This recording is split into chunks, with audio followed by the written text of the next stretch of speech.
Oh, hello, hello. Okay, it works. Yeah, we're trying. I'm trying to learn Vim. You are early, dude. And today we have something software. I miss you, man. Today we're doing some fun stuff, dude. I want to get into. I want to make use what's that thing called? Raylib to make a snake game. I want to make my first game in. Well, you can't. What do you? No, I think it's better now. I want to. So here's what we're doing. We're gonna learn Vim for a little bit, and then I would do some Anki and shit. Maybe some learn CPP. But I want to make that vector class in Vim from scratch, and then after that, the plan is to um, maybe make something in C++ like the Raylib game. That'd be pretty cool, or in Python, either one. I was sick. As long as it's not too advanced, 'cause I'm starting from the beginning.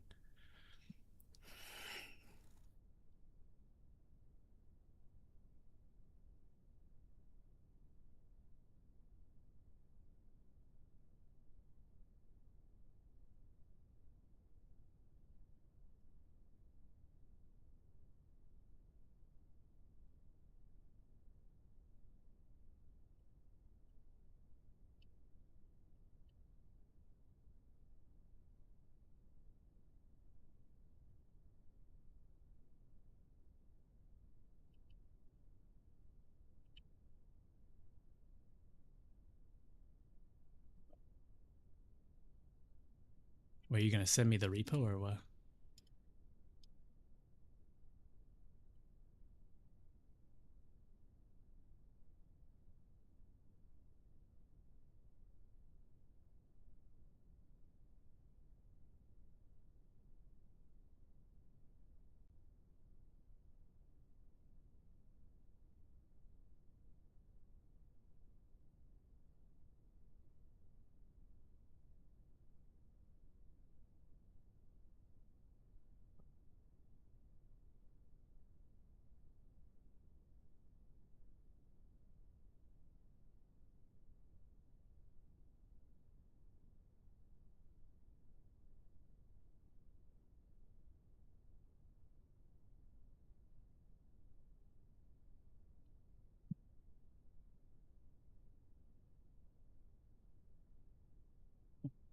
I'll type in chat.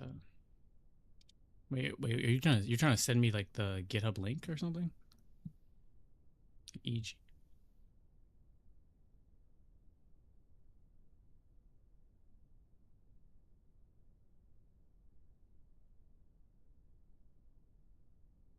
Don't mind my name. It's like oh, uh, oh.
Oh yeah, yeah, yeah. All my programs.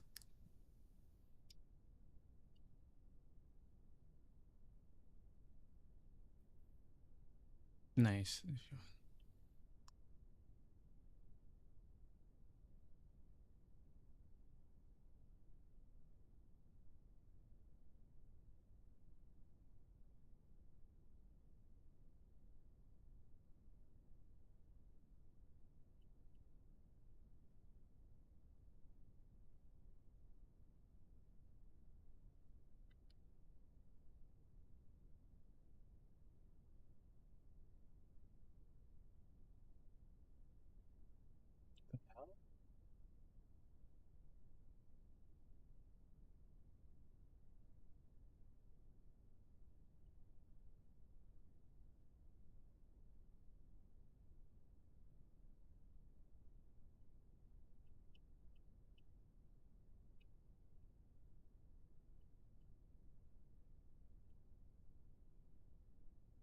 There's between a word and a capital word. Words are particularly useful.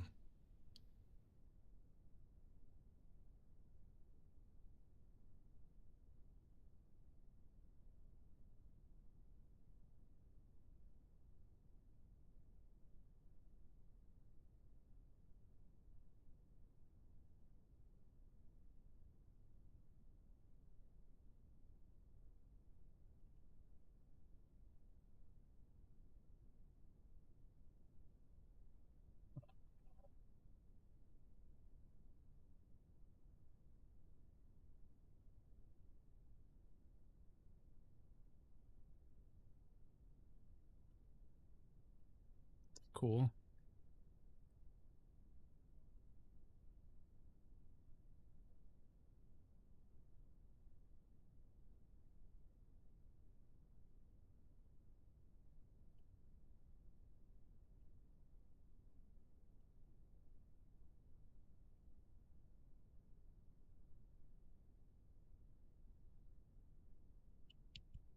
Oh, it's so cool. Try combining WWP.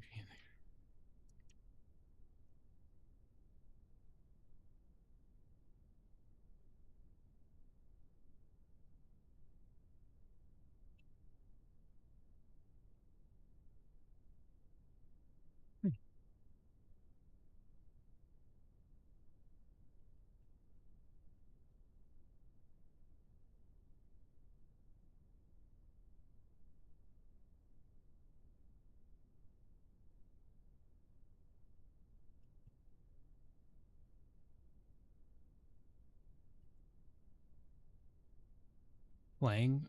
Also, by the way, I switched to Clang. Wait, why'd you switch compilers? Wait, what the hell? That's so crazy.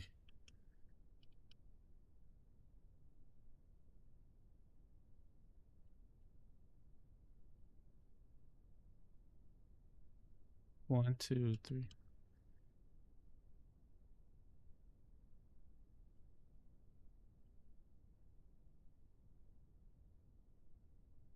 Oh, I see.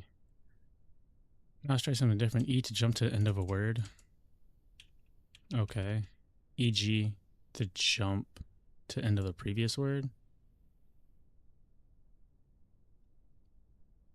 Oh, G.E. Oh Lord, what did I do? I think it's better to read on this thing because it gives you examples.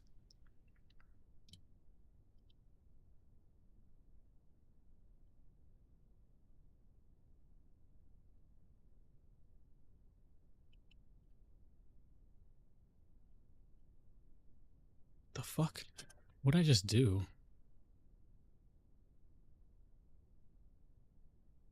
Kind of confusing. So you can go to N, you go G E, end of the previous word. Okay.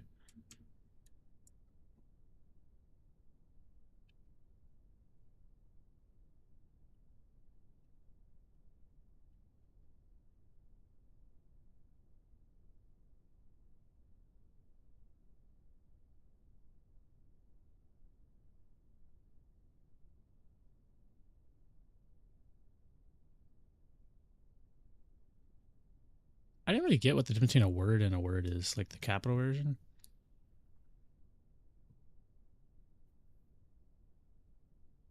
A sequence of letters, digits, and numbers. A sequence of non-blank characters. Okay.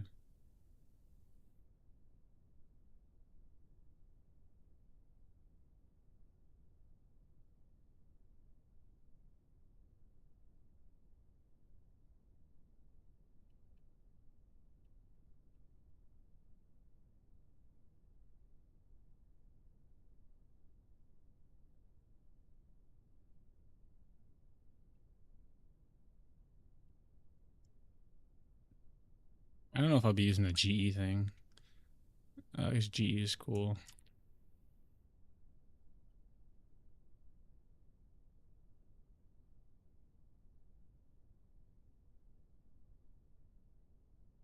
Yo, what's good? What's good? It's been a while since I streamed. Had some stuff come up. Use character F to find the next occurrence of a character in a line.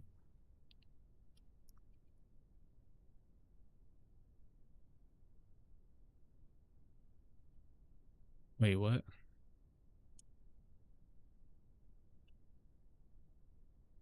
Wait, how do you use this?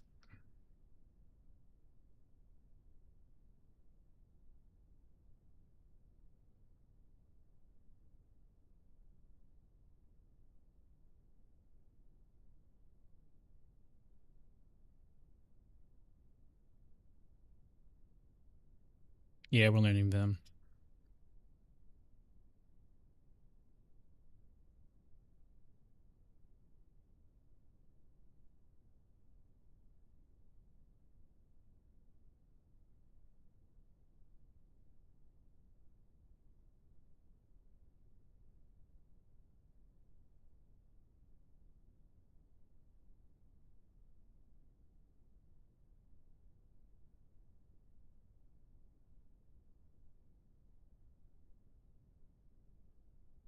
Nice.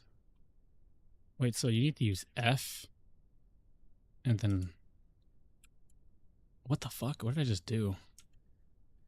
I don't know what I just did. Get that out of here.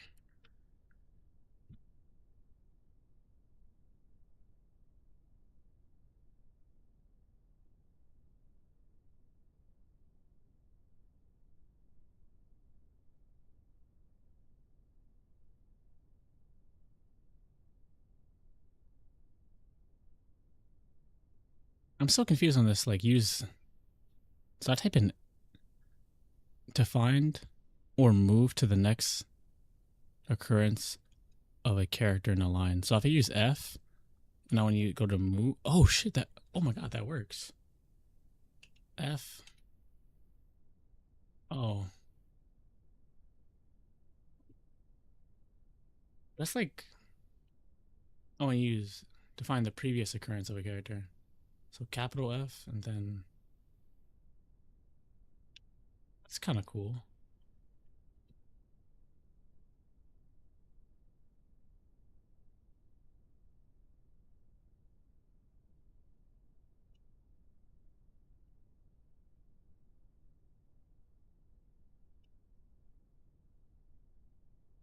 Oh. Okay, that's pretty neat.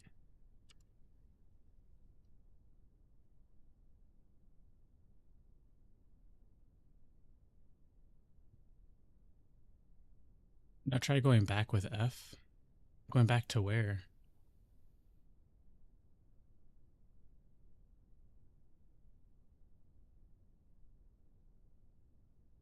Oh, so if I just go www and and I just go capital F V, I go back. Oh, that's sick.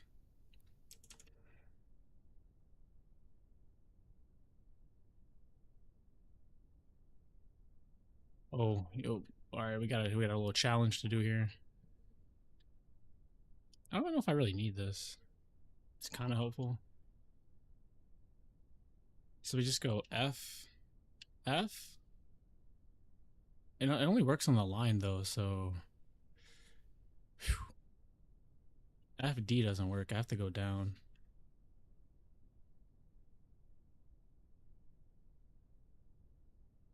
Oh, wait, I know what to do. So FF would go there, and then you could just go next line, and then FD.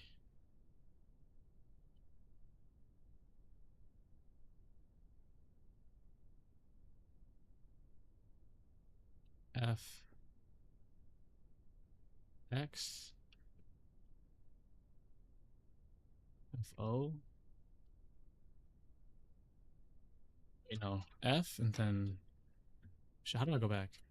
Oh, capital F and then O. Okay. Inner line is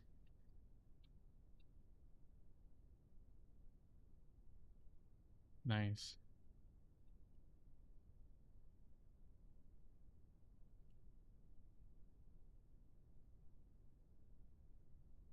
Okay, cool. We did it.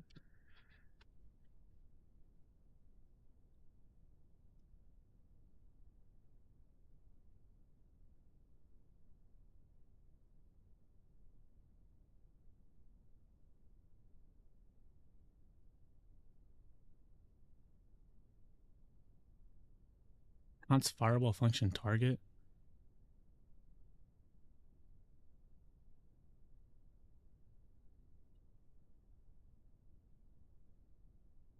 www.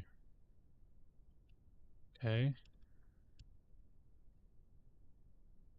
Bimwall offers the T util command. The T character moves the cursor just before the next occurrence of a character. Think of T character like moving your cursor until that character. Again, you can use.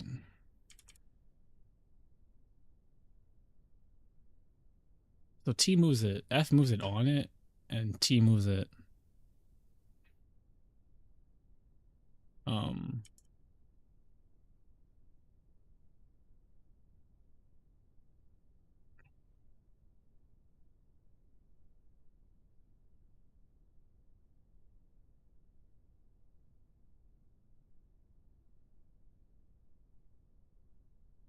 Okay. So it goes right before the V. Now it says type F.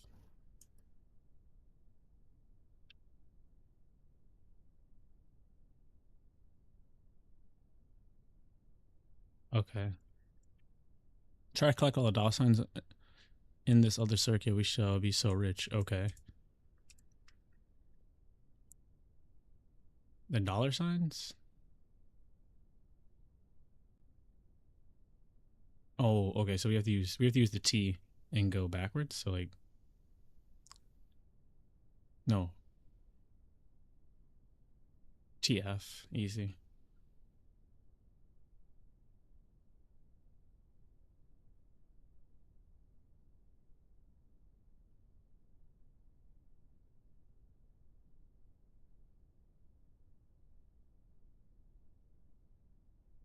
Oh, if you need to get this dollar sign.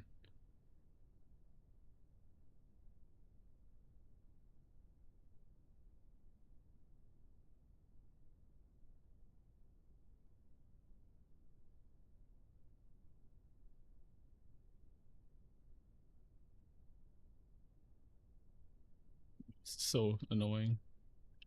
Wait, so cap F and then X. F, X. No, I should have done TF. Lord. Capital F. Dollar sign. Oof.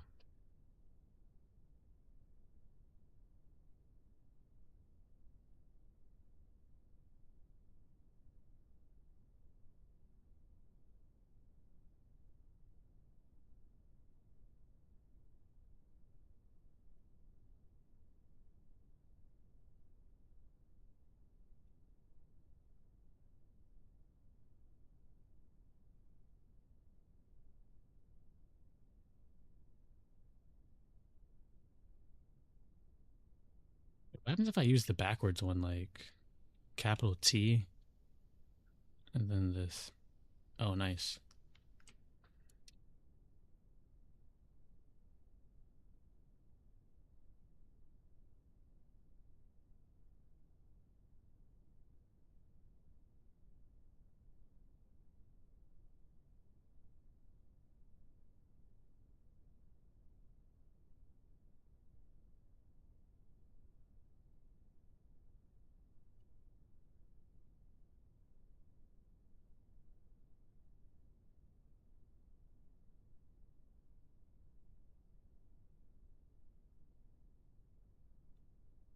Oh wait, I'm supposed to be here. FD, FD, FD.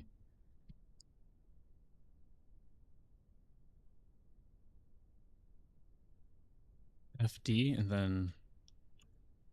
Oh. That's cool.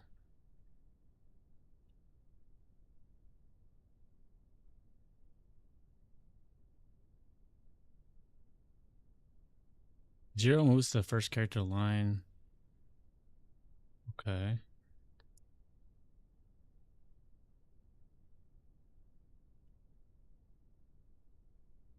Moves to the first non-blank character of the line. Wait, so I have to go to like the end and then just go... Okay. Moves to the end of the line to dollar sign? Okay, that's cool. The dollar sign. It's a dollar sign and this thing goes back. So it moves to the non-blank character at the end of the line.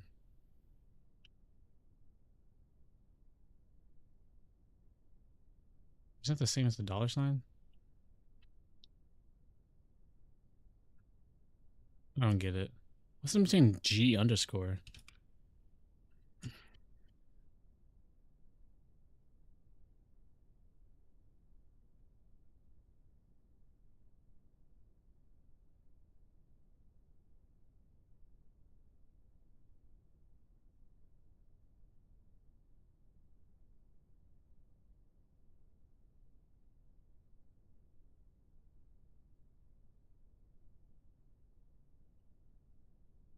Okay.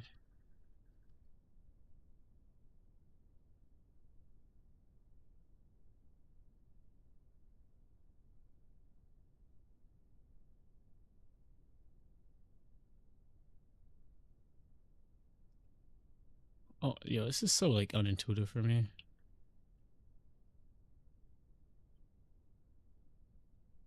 Moves to entirely jumps the whole paragraph down. Oh wow.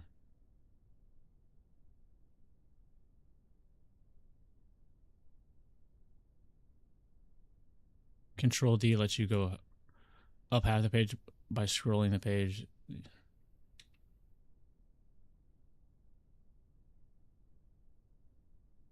Well, control down goes down, control up goes up.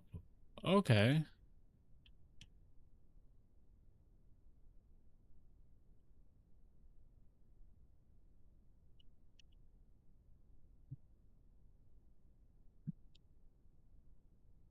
Is that enough Neovim for me?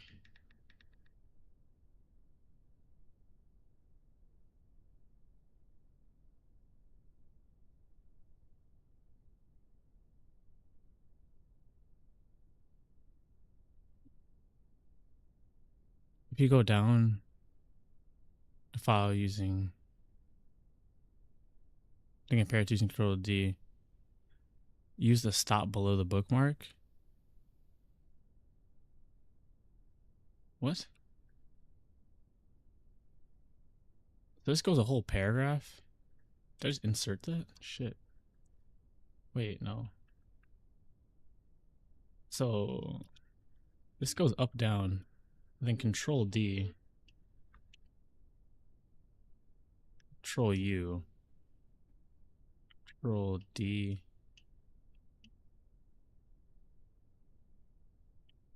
Okay.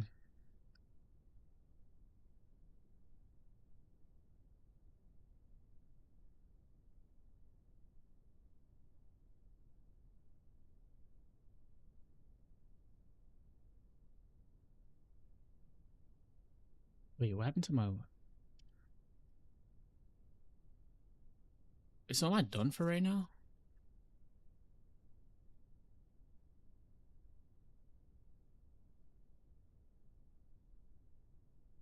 I think I'm just gonna finish this, like, this thing out.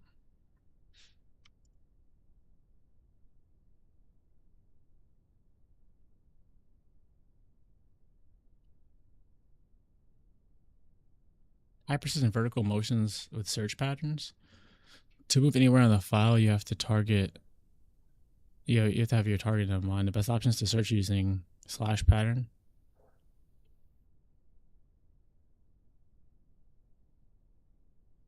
Oh, what the fuck was that?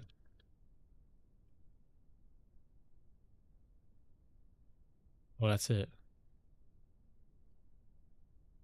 Oh, that's cool. And the backwards is question mark, and then you go two. Oh, that's pretty lit.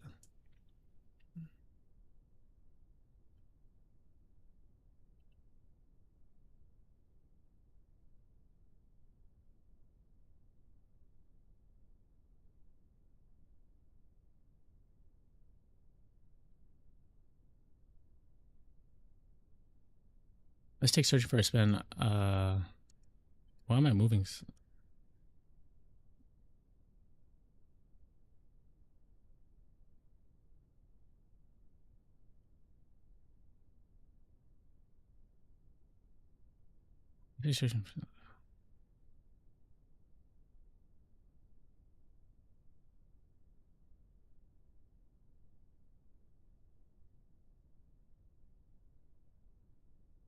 And second on the cucumber, I would just go slash.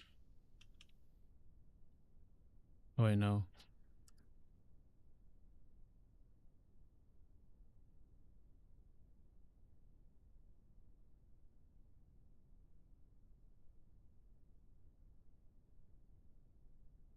Cucumber? But how do you get to the one that you want to get to? That gets me here.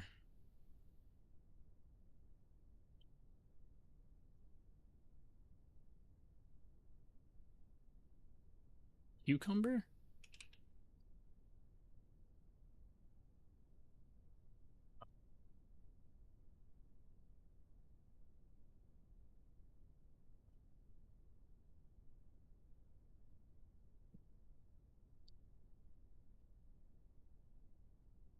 Yeah, I want to, but holy snap, the learning curve is crazy. All right, so as in order to search highlighted, you need to update your VS Code Vim configuration. Open your settings and make sure vim.hl search is enabled. When you search that matching text to highlight it, it'll be highlighted in your editor. It says awesome. Brought you exactly where you need to go.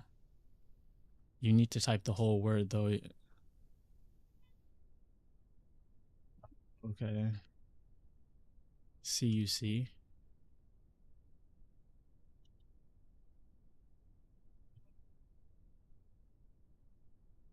But it is highlighted, so I think I have it. It says that in order to get search highlighted, actually it's definitely highlighted. So I think I got that. I keep using the arrow keys.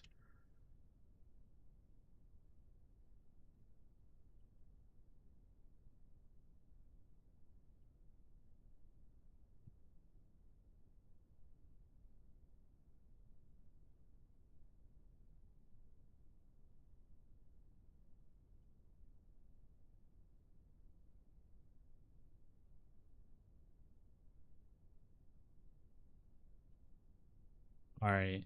And his next match. Oh, N and N for next match. That's nice. Oh shit, so I'm just searching through all the cucumbers.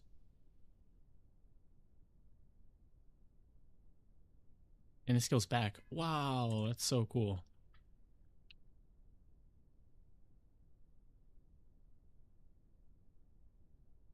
Now type N to go backwards to the top of the field, then N forwards. Okay.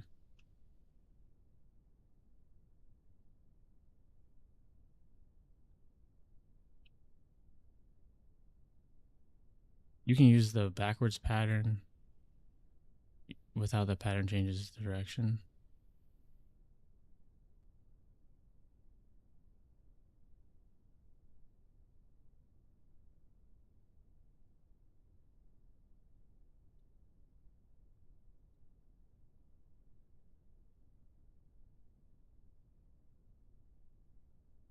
Try typing question mark and enter, then come back to this magic cucumber.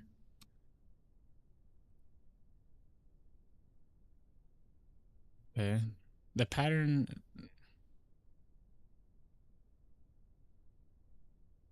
Try following the search command to find a second level headings in this document. Notice how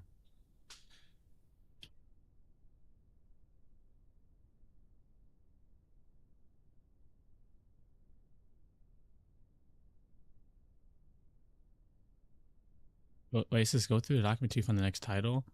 Type slash hash hash dot star. What the fuck? What does that even do? Counts the number which let you multiply the effect by the command. What the fuck?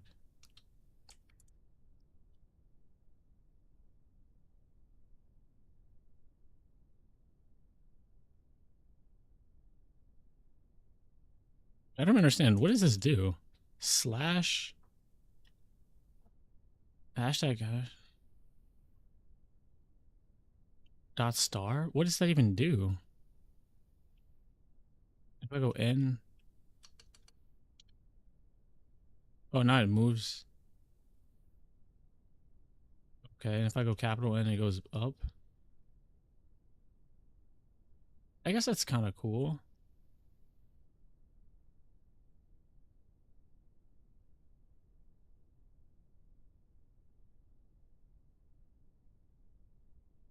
Okay.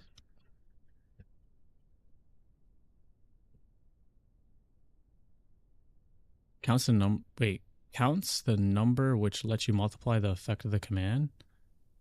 So hashtag means 2, and a command is the star. I don't know. Try yourself. Type 2W to move 2 words ahead. Oh. The count in the command. So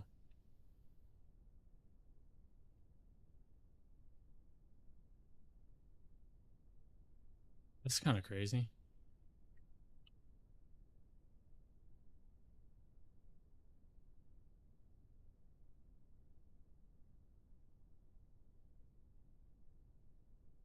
So www goes by words. 3W and then 2W. It's pretty neat. Software, how long did it take you to learn this? Try 5J to jump 5 loans below.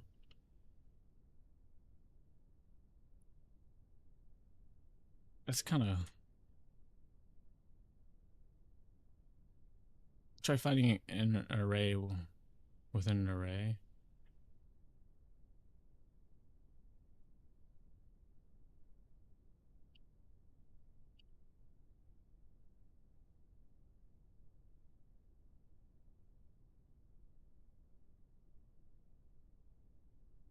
Type F.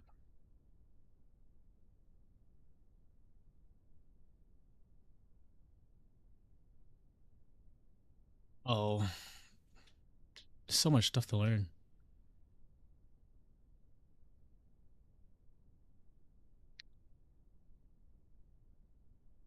Try finding the array within an array. It says type F and then colon. Wait, no. This doesn't work. I can't do the colon. I can't do the bracket.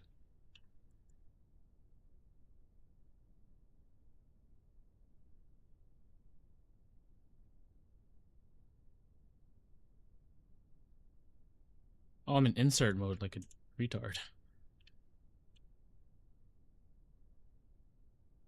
Still doesn't work. F.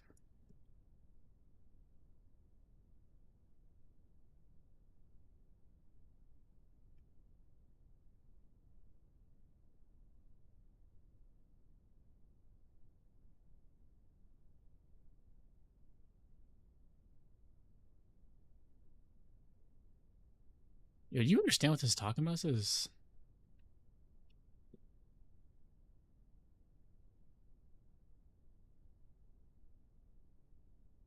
The hell? Isn't it control D for down?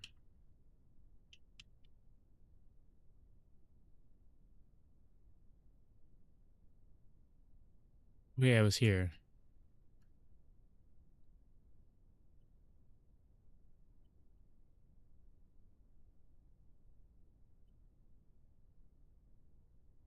All right, it says type 3 F.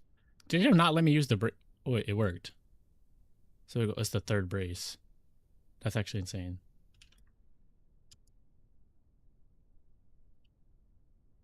Wait, what? 3F. How come it doesn't work again? Because I'm already there? Oh, that's probably why.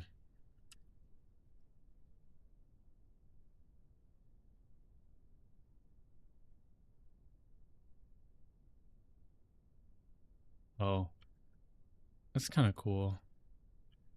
Try jump to a second cucumber with two. Oh, 2/cucumber?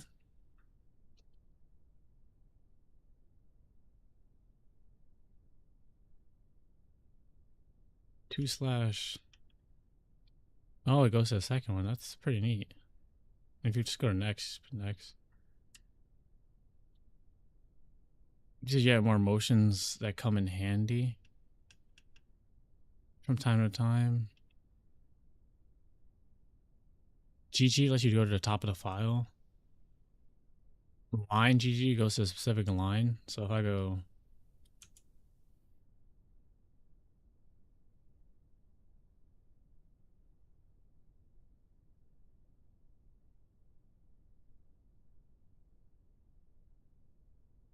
Oh, that was kind of cool.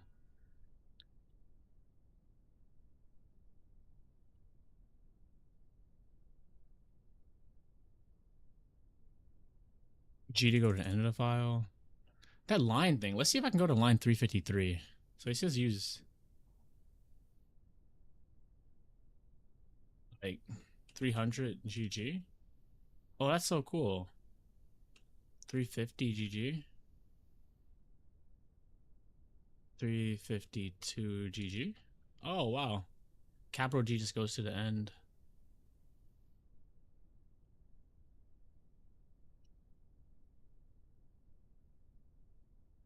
Percentage jump to the matching. What? Yeah, I don't know what that does.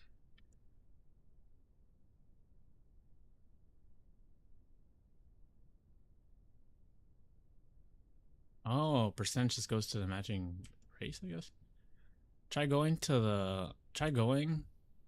So top of this file with GG. And then back with G.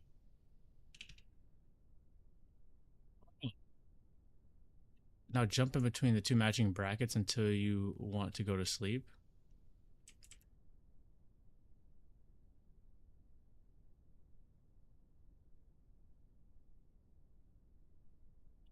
I don't understand. Wait.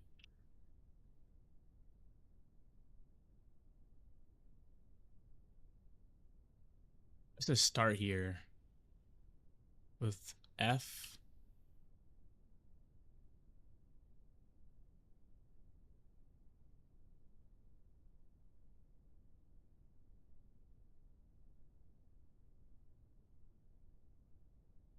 I'm gonna make snake. How the fuck does this work? What are they saying me to do? They want me to type F and then the bracket? I don't understand. Const bag of food?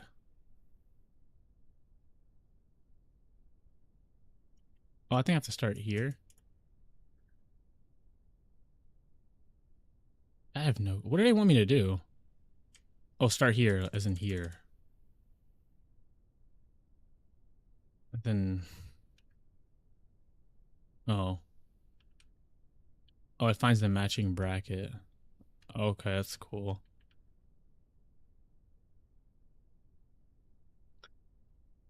Oh man, that was a lot. That was a lot of them.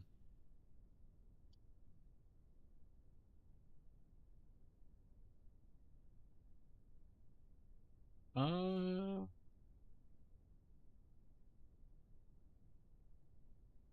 yeah, I think we're done with.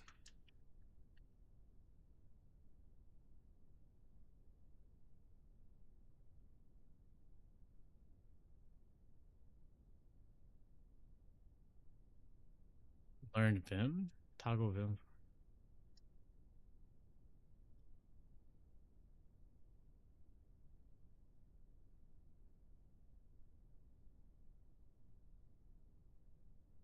So we just finished number 4. I guess.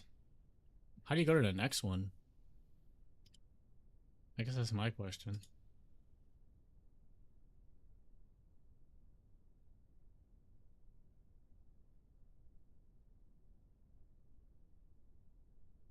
Where's the next file? Like, what the fuck? Oh, here. Yeah, I don't know. All right, yeah, that's enough of that for right now. I subscribe now. Do now 5 push-ups. You do. Damn, English is cooked.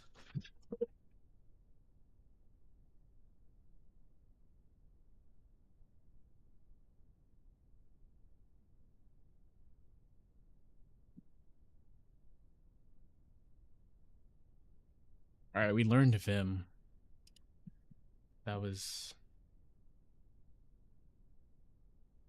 and we gotta do some Anki.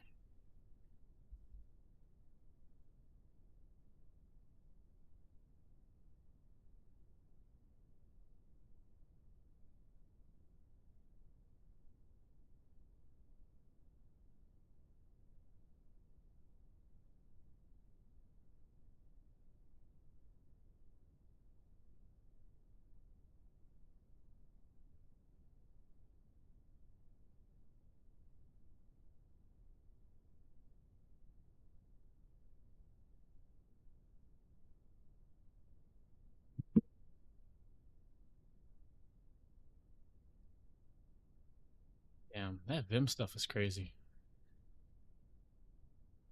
You guys probably do not like that sound in the background. I'll turn it off. It says you finish this deck. You have. Wait, what?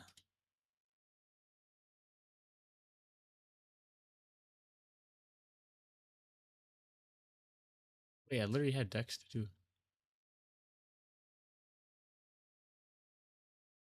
Wait, what? What happened to all the cards I had? I fucking hate Anki, bro. Some fucking bullshit.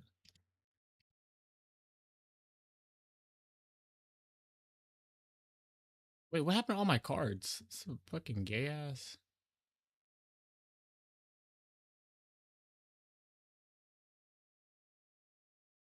I'm so confused. Motherfucking Anki, bro.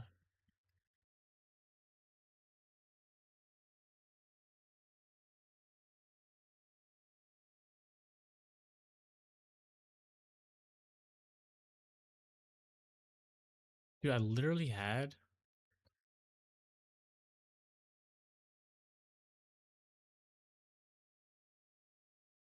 Get shared? I don't know fucking shared deck. How do I. Wait, how do I have. Yeah, yeah. Wait, where? Alright, here are all my cards. What? I made these yesterday. Why don't they exist anymore?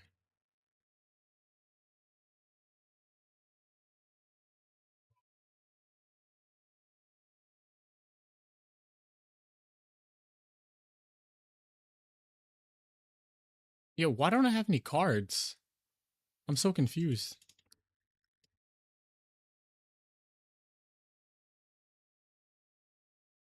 What the fuck?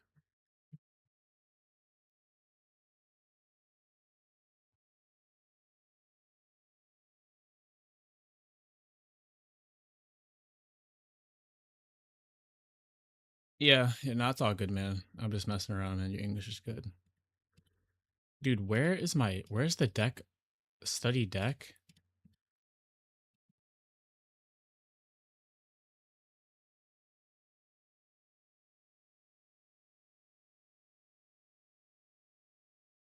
Wait, why don't I have any cards?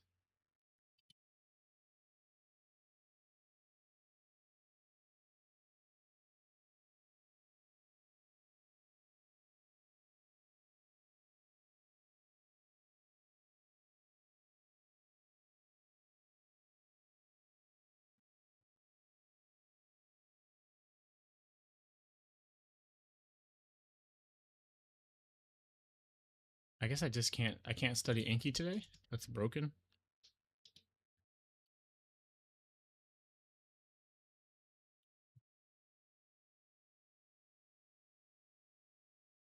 Whatever.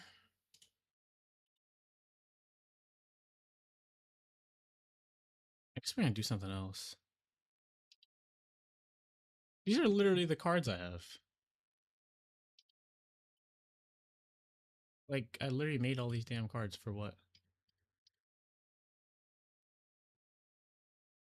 I can't even see them.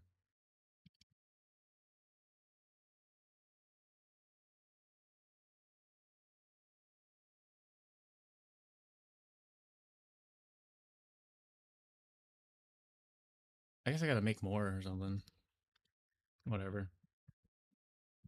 All right, next on the agenda is we're supposed to be making like a vector class.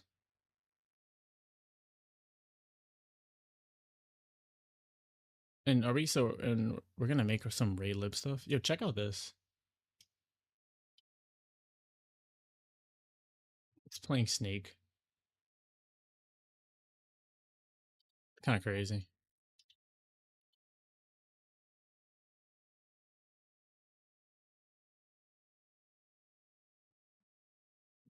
Um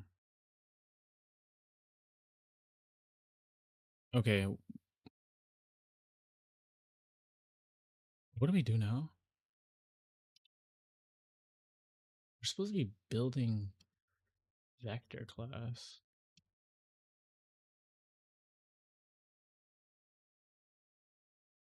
All right, the question is what tutorial are we gonna follow?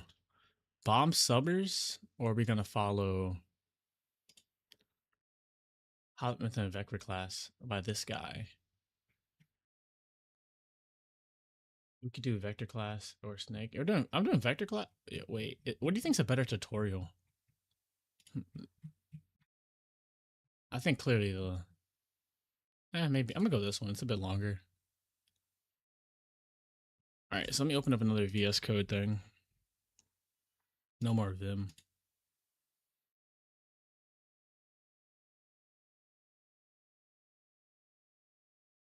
Try on my own. What the fuck? I don't even know none of that stuff. I think that works for you because you know C++. I'd be cooked. New folder. What the fuck is all this?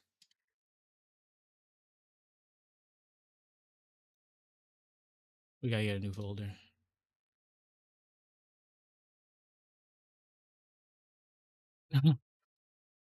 All right. And I kind of want to see like how they what is a vector actually. They said I'm supposed to know some like rule of five things. I kind of want to learn how to do it correctly first, and then. Yo, why am I so retarded, bro? Holy shit! Just open a folder. C++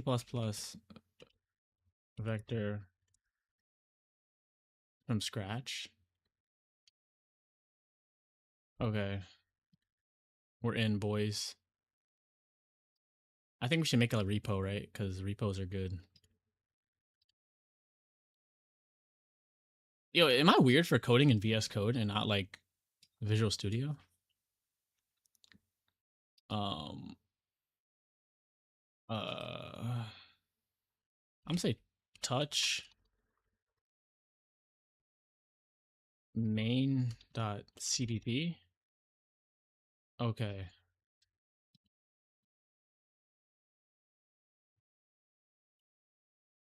no, it's not weird.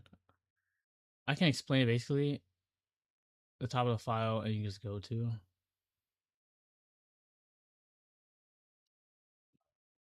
I don't know if I need to include anything, but I think int main.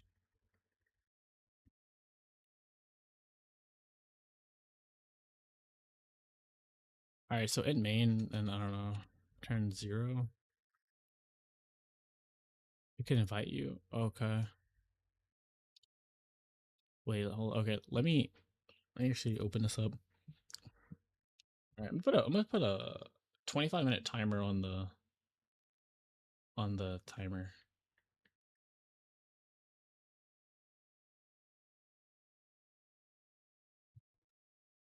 All right, how to implement. What am I talking about? How to implement a vector C++ vector class from scratch? STD vector is a sequence container in C++ that represents a dynamic array. It is part of C++ standard library, standard template library, and provides the ability to store and manipulate a collection of elements with automatic memory management and flexible resizing. The vector is most commonly used in the container in C++ development. Whether you are passionate about competitive coding or interested in C++ programming, learning low-level implementation of it helps you gain more thorough understanding of C++ language and prepares you for better using it in the future. Prerequisite knowledge, the rule of 5. Okay. Is a guideline helping developers manage resources, ownership, and user-defined types. To be specific, if your class manages a resource, you can define any one of the 5 special member functions. You should probably have all 5 to ensure correct behavior. We're trying to make a vector class from scratch, but I need to learn. It's just the prerequisite or rule of 5. Deconstructor?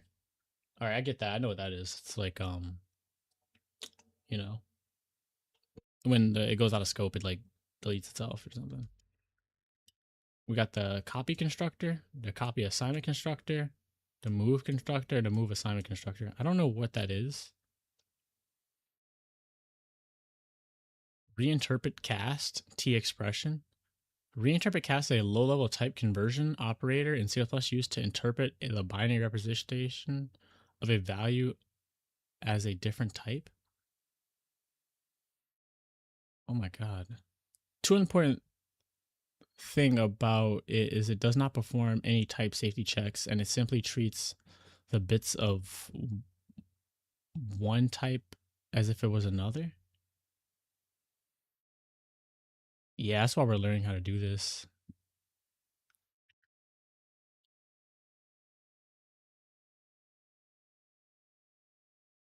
Okay.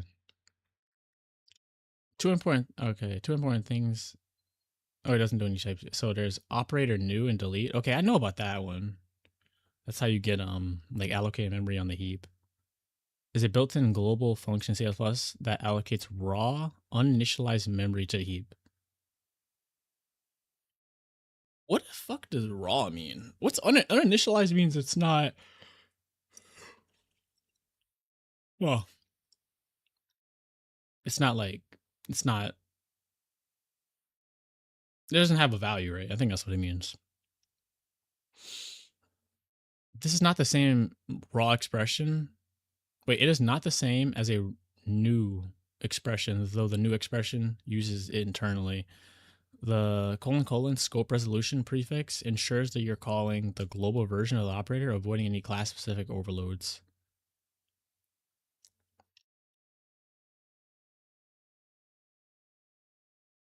All right, so : means go global. Operator delete is a global deallocation function.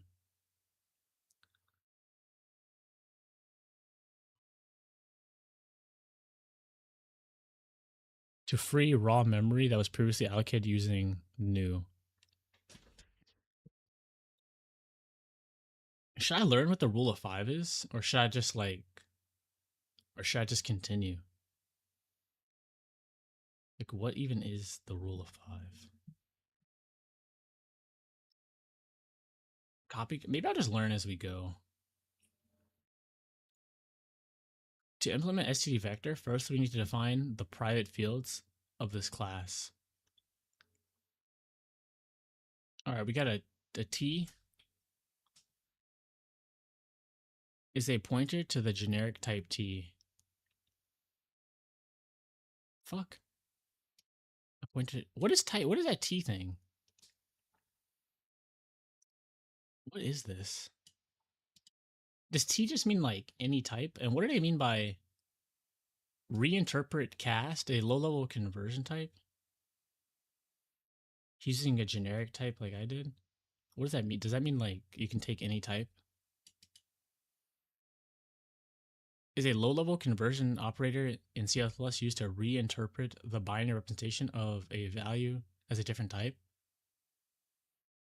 So if you have like an int, cast it to a, I don't know, a long, it would just put it into like more memory. It would have like these trailing zeros at the end, I'm guessing.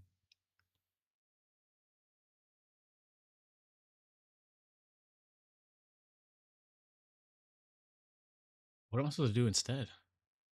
Learn about this reinterpret T thing? Nah.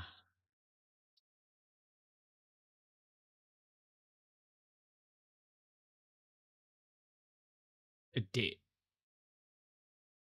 So data is a pointer that points to a generic type T. No, I know about pointers. I know about pointers. Additionally, we need to define the initial size of the vector and the growth factor. All right, I'm guessing it'd be 2. Okay. Uh, the growth factor is the rate it's filled. Okay, so once it gets full, it doubles in size traditionally. Oof, I never learned about static. Oof, am I cooked? What is all this? Yeah, I know pointer arithmetic where you can add to a pointer and move up the array. Static const x size what?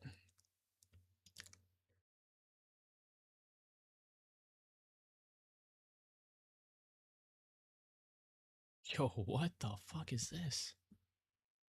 What does static do? Hold up. C++?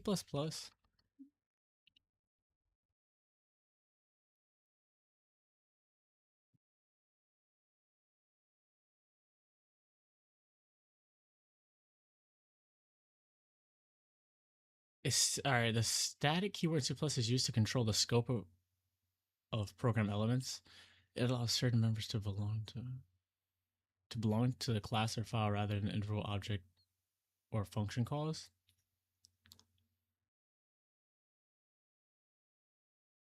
Okay. Static variables in a function. When a variable inside a function is declared as static, it is allocated once. Okay. For the entire lifetime of the program, rather than on each function call. Its value is persists between function calls, so the variable retains the value from previous invocation instead of being reinitialized. The static variables in this function have the following applications. Return a local variable address from the function. It's useful for implementing what? Or any other application where a previous state of function needs to be stored. I don't know what that is. Memoization and recursive calls. Okay, that's kind of cool. So void f static int count equals 0 plus plus. So if you call, he's calling f 5 times. It should be 1, 2, 3, 4, 5. Okay, nice. Static data member class as the variables declared as static are initialized only once, their allocated space is separate in separate static storage. So the static member variables in a class are shared by objects. Okay. There cannot be multiple copies of the same static variable for different objects because of this reason, static variables cannot be initialized during construction. The static data member can only be used to implement the following. Counting objects of a class, storing shared configuration or settings globally, tracking shared resources, regulate or limit operations performed by multiple objects, ensure class has only one instance by using static members. So ensuring a class only has one instance. Because if it tries to reinitialize it, it wouldn't work or something. I don't know. So class GFG, we have a static int. He calls it GFG and it does nothing. And we have our main function. We create object 1, object 2, and we are accessing a member variable. So object 1.I equals 2. So the static variable should since it's static, it shares the same data, so they both should be 3, right? Oh shit. Undefined reference to GFGI. Oh, yeah.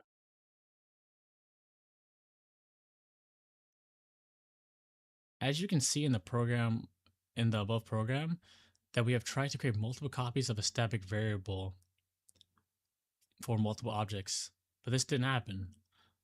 So static variables, so a static variable inside a class should be initialized explicitly by the user using the class name and scope resolution operator outside the class is shown below. All right.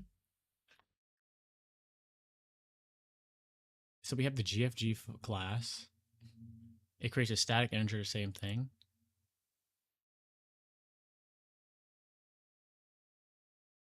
Static member initialization.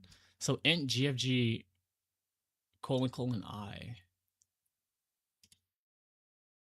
What does that : mean? It means global, right? I think. I think that's what that means.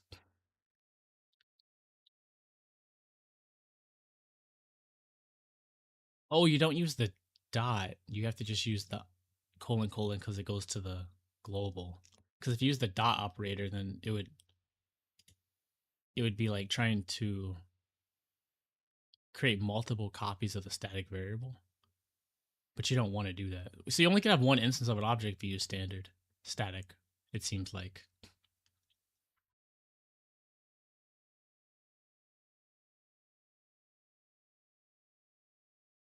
That's actually pretty interesting. We're able to access static variables when it was initialized globally outside the class. Wait, when it was initialized globally outside the class? Oh, okay. So he initialized it to 1 outside of the class. Here he initialized it to 1 inside the main function. Okay.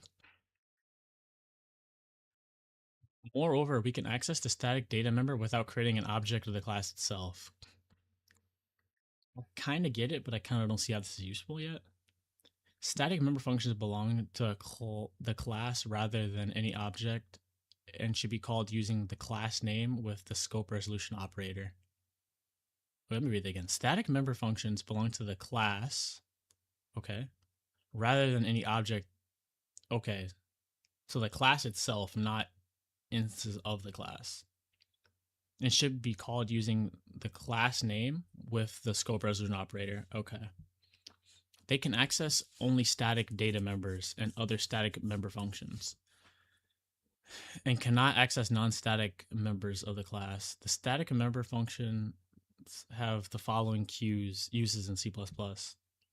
Accessing static member variables, implementing helper functions that do not depend on specific instances, singleton pattern implementation, factory methods to create and return objects without requiring an instance of the class, logging and debugging. Yo, software, you knew all this? So class GFG public static. Oh, you can make a static function. Print message. Cout welcome to GFG. Oh, you don't actually have to make an instance of this class to get this variable. That's static. Okay.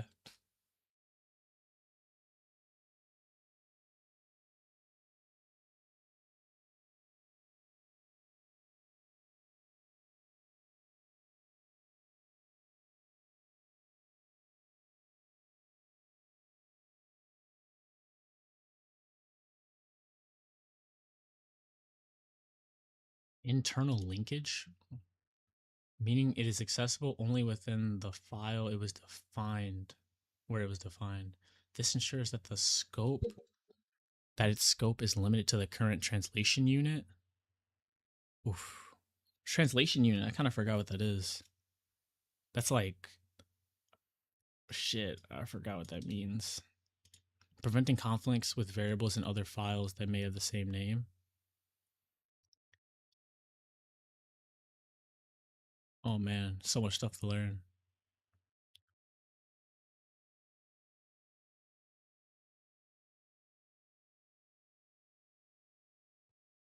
The global static variables have the following uses in C++.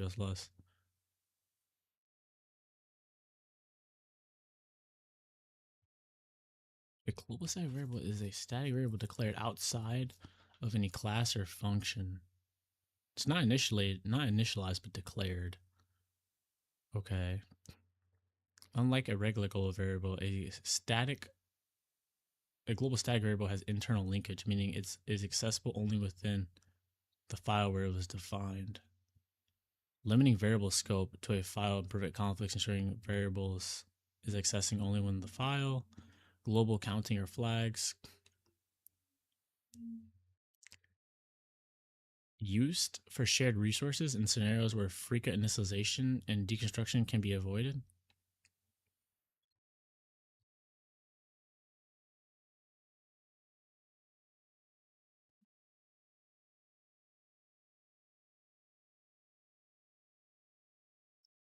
Static count, void increment.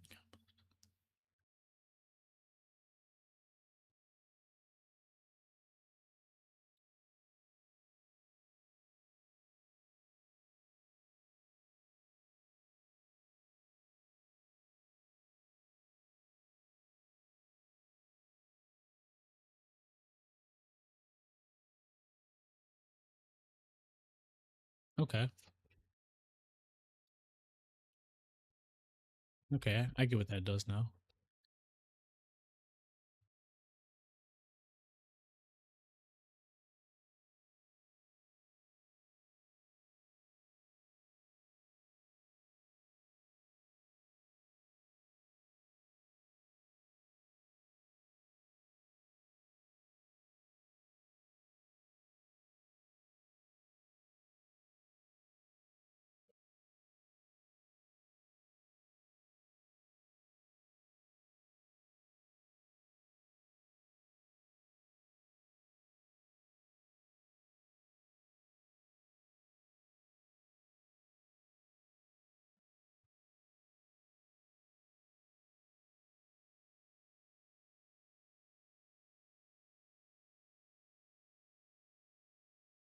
It's so strange. Why would you have a growth factor that's a decimal?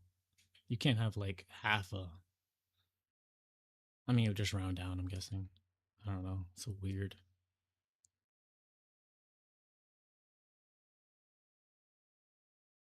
Yeah, yeah, I guess that's right.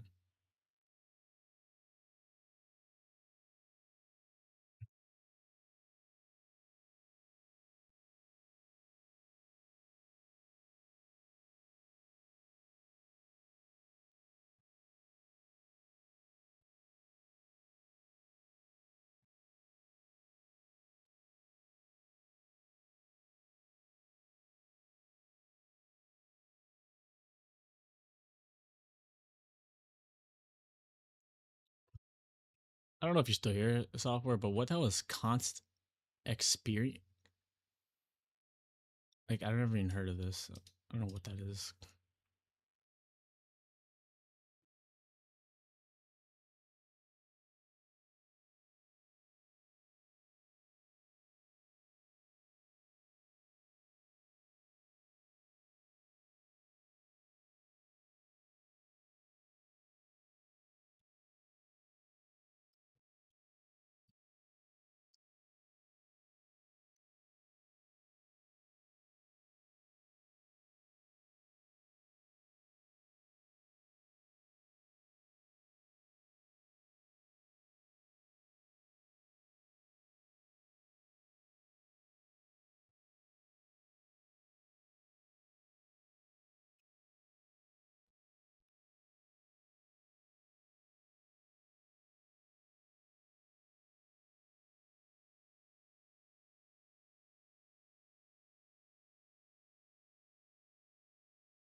Things reinterpret cache shit.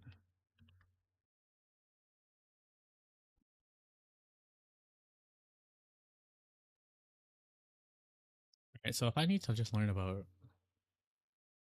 the rule of five, okay.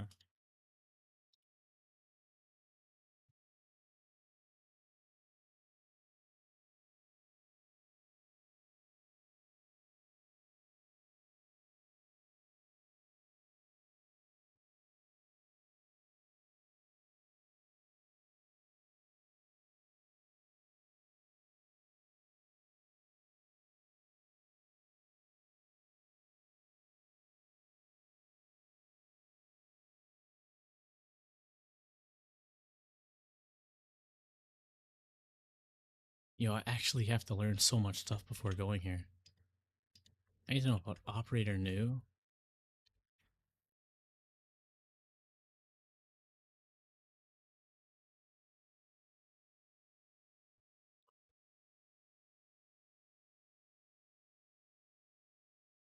Yeah, I didn't know. Const expression? Yeah, I don't know what that is. And this is like this. Why is he using this colon operator new? Operator delete. Like, what is that? This just has new and this is not what I want.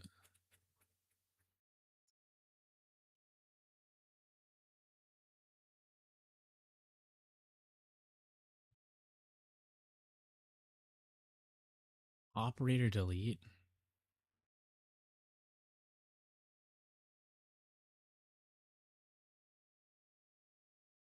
What is it? What do they mean by operator?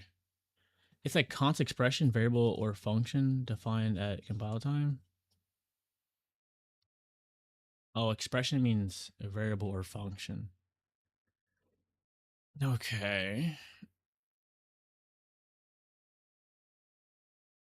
New and delete.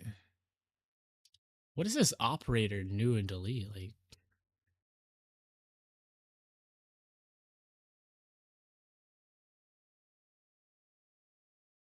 yeah,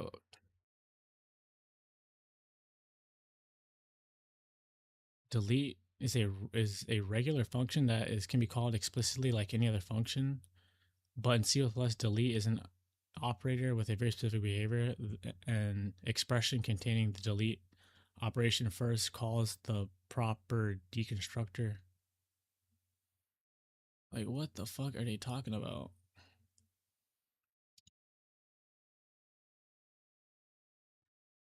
Wait, before I invite you, I think I need to learn all this like prerequisite stuff. So I need to know about this. Wait, I'm not even inside a text editor yet. I'm just like, I mean, I can invite you, but I haven't even typed any code.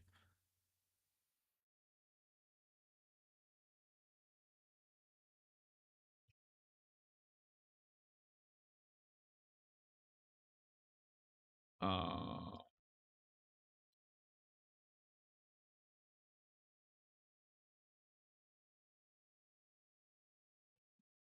Dude, I don't know about none of that. Oof. All right, well, this is about to be a very big learning day for me. So we learned about the static keyword. I think I need to read all this before I even read the reinterpret cast. Understanding const expression. Yeah, I need to learn that. Okay.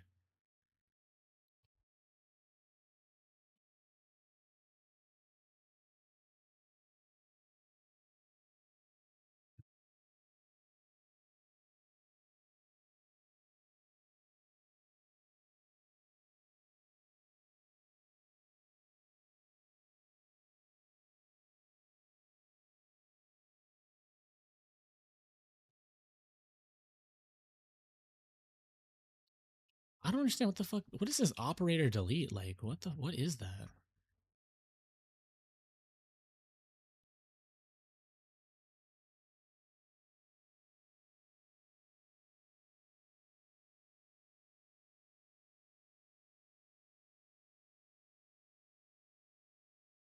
No clue.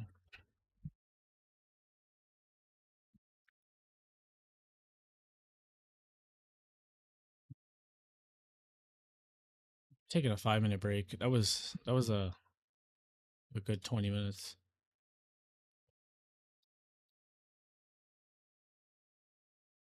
A const expression is basically just a thing defined at compile time.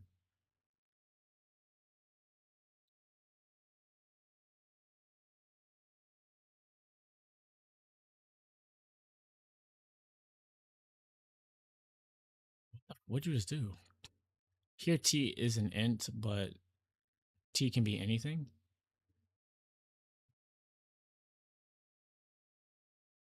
Oh, so this creates a class. It's a class called array.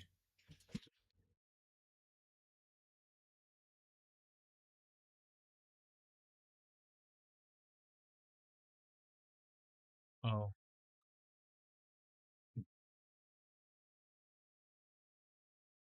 yo, wait, what the hell? Wait, what about? But yo, you know about what is this? What is this like? What is that? What is operator delete, bro?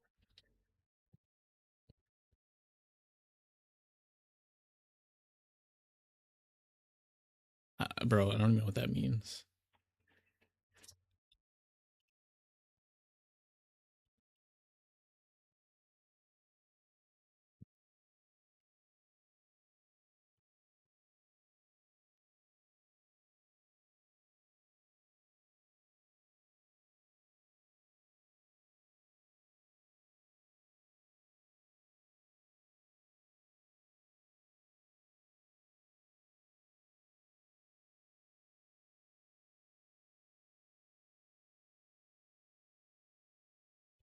I gotta take a piss. This is crazy. How much prerequisite knowledge you have to know to make a vector?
Oof. All right, I'm back. It's time to get back into the C++ grind.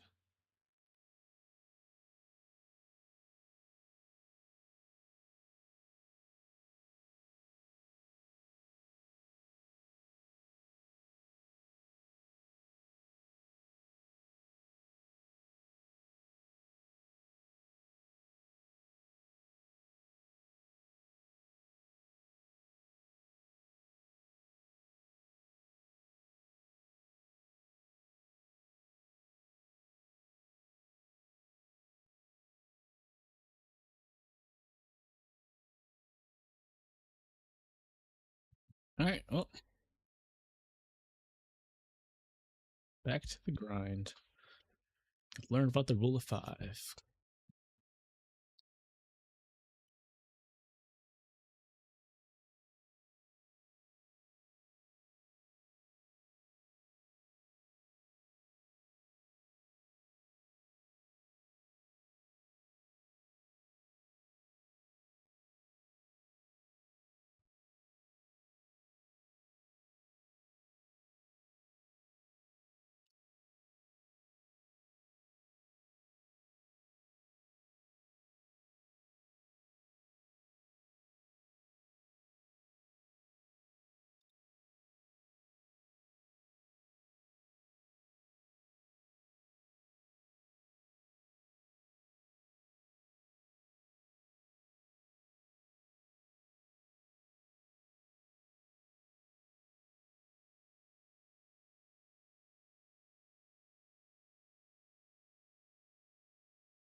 Oh, I see, but like, let me. I'm reading this rule of five thing real quick. I just need to know about this copy constructor and deconstructor stuff. I don't know like the basic stuff. I need to learn that.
Right, the deconstructor is used for removing and freeing up all resources that an object has taken throughout its lifetime.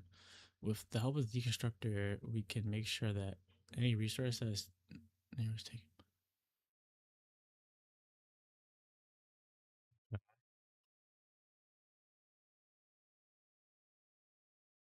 Copy constructor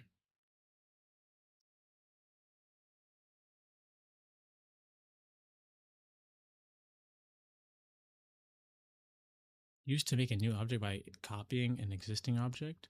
The copy constructor is invoked when we use it to pass an object by value, or when we make a copy explicitly. Mainly use the copy constructor to replicate an already existing object. Okay. Copy assignment operator is a special type of function that takes care of assigning the data of one object to another object. It gets called when you see the assignment operator in objects. I don't know what this does. The fuck are they talking about?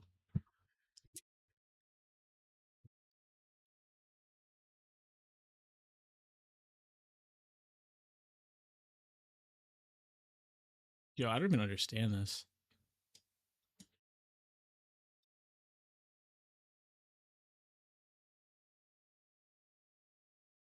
Copy assignment constructor? Yeah, I don't know if I understand that one. The move constructor is one of the member functions that are used to transfer the ownership of resources from one object to another. This job can easily be done by this moving constructor using a temporary called an R value. Oh, brother. Move constructor class name is not a function, but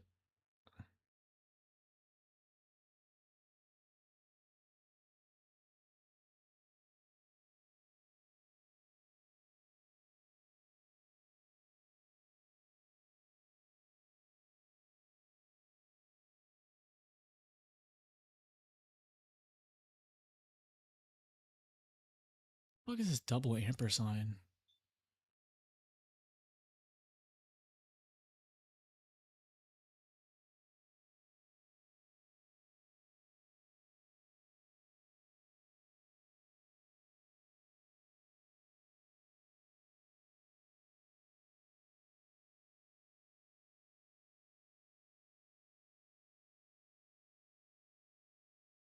Yo, is this like, dude, what the fuck? I don't understand this rule of five thing.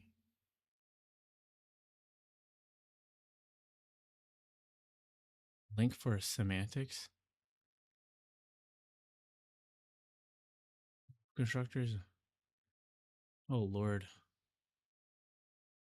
I think I need to learn. Do I need to learn all this before I build a vector?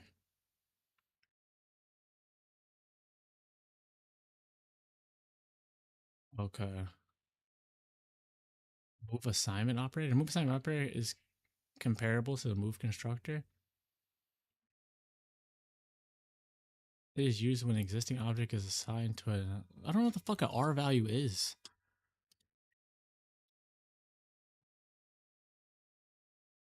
Okay.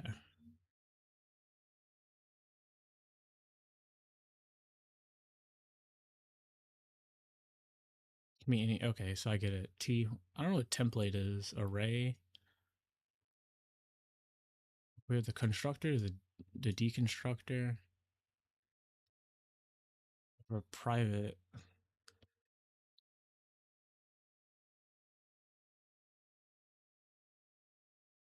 A pointer to the data.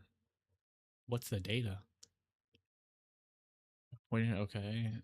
Element size. Therefore, to make an array of 5 ints, we need capacity times element size, which would be 20 on Windows machine and most other machines.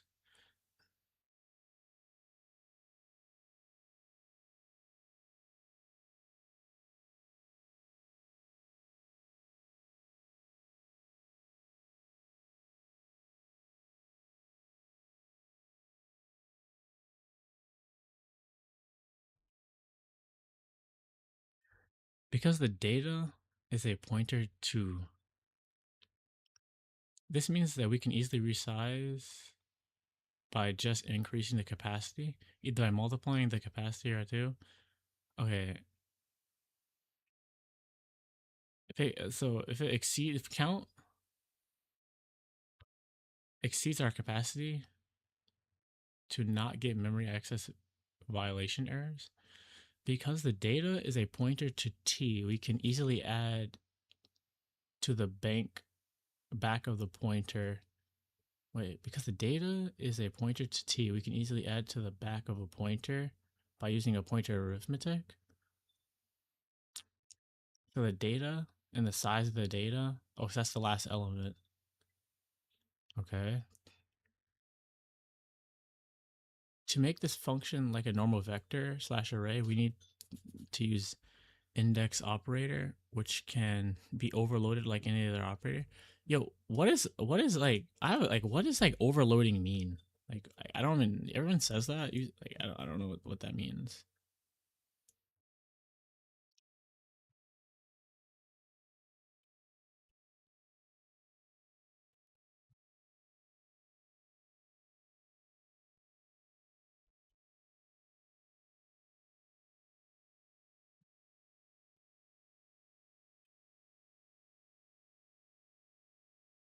To resize the vector, we also keep the current elements. We should use realloc, re.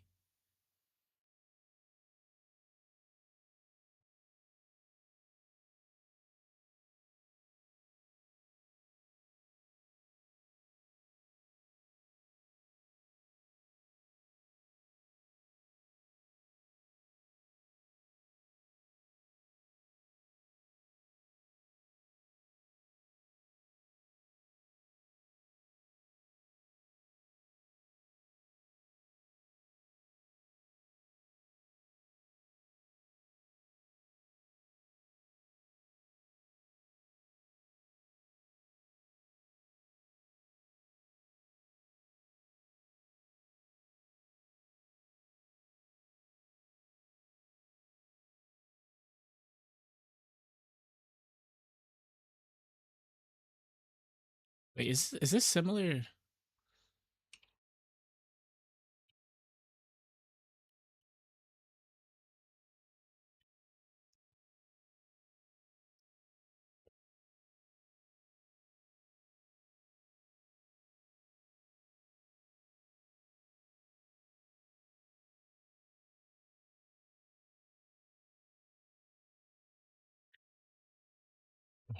Overloading operators. If you do this, for example, to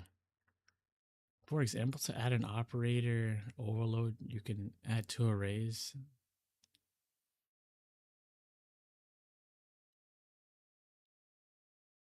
Is this too advanced? Like, holy shit, this is like way more complicated than I thought. Copying an array to another array variable with.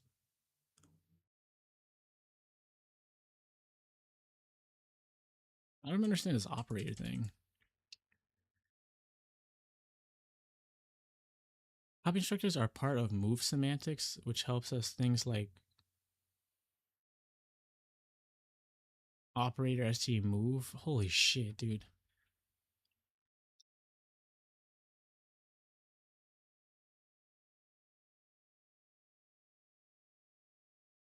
So maybe I need to go. I don't even know, dude.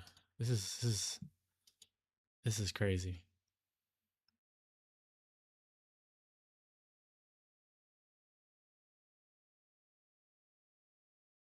I feel like I need to.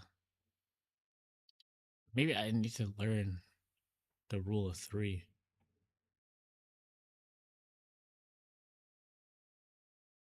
Reinterpret.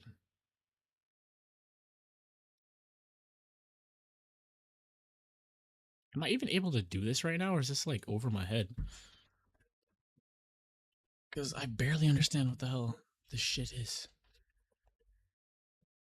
Understanding const expression and then this fucking operator delete thing. Okay, I understand static now, which is cool. The rule of three.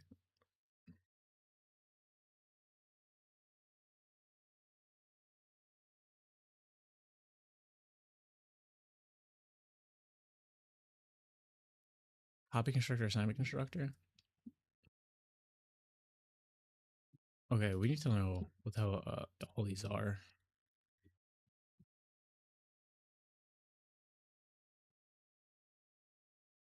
Phew. A deconstructor is a special member function prefixed with a tittle in it that is automatically called when an object goes out of scope or is destroyed to free resources like memory, files, and connections. Deconstructors neither require an argument nor return values. The deconstructor cannot be declared as a static or a const. A class can only have one deconstructor and it cannot be overloaded. What the fuck? Okay. Deconstructors release resources and destroy objects in reverse order of creation.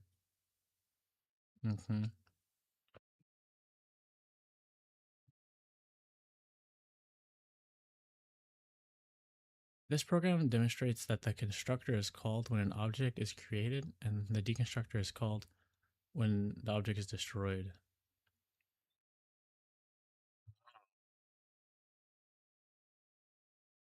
constructor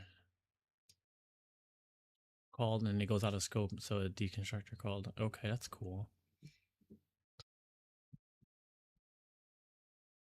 This program didn't. Okay. When do we need or write a user-defined deconstructor? If we don't write a deconstructor, the compiler provides one by default.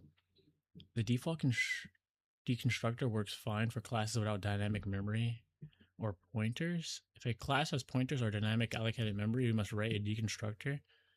A user-defined deconstructor releases memory or other resources before the object is destroyed. Writing a deconstructor in such cases prevents memory leaks. Yo, software, can we like not do the vector? Can we just like can we go over the rule of 3 and the rule of 5? Like can I learn? Yeah, can we do that? Like fuck the vector right now. It might be over my head. If I could leave this stream understanding the rule of 3 and the rule of 5, I'd be pretty happy. And just type in chat if you're down. I probably think that's what I'm gonna do. Like I think I need to change the direction. Because break it down to more simple terms makes it a lot simpler. When a function ends, it's called when a program ends, when a oh nah, that's good. That means we both should learn it. I think you know what it is, you just don't know what it's called. I'll copy the link to you. Here, I'm gonna put it here if you want. Maybe you could read along with it. Because I kind of want to go over this because I think it's important to actually make the vector class. I don't want to just skip over stuff I should know.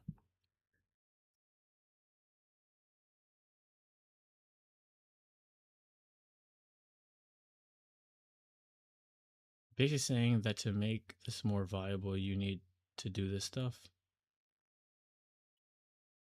To make a very bare bones basic vector class, you don't really need move semantics. Oh. Wait, but the rule of 3 doesn't have move semantics. I'm just learning about the deconstructors.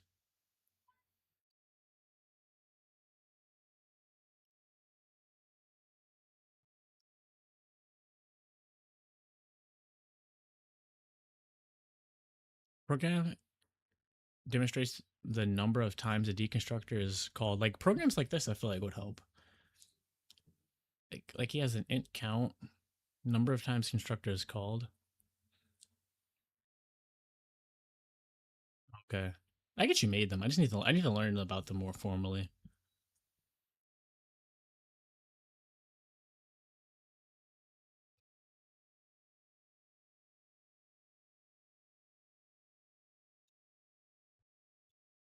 So he makes a class called test. Okay, so count plus plus. Number of objects created is a count. Okay. Constructors are called when objects. No, I know this. I know this. I'm just making sure I don't. I'm trying to start from the beginning.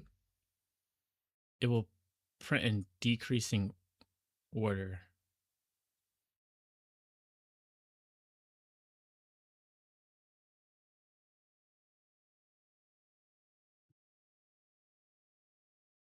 Oh, dot clear.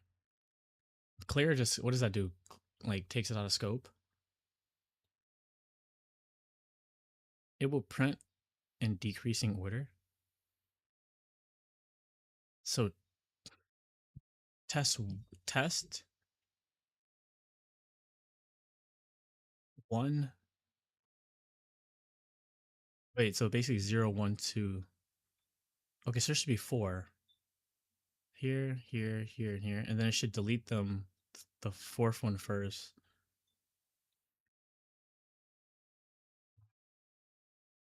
Okay, so deconstructor deletes things in reverse order.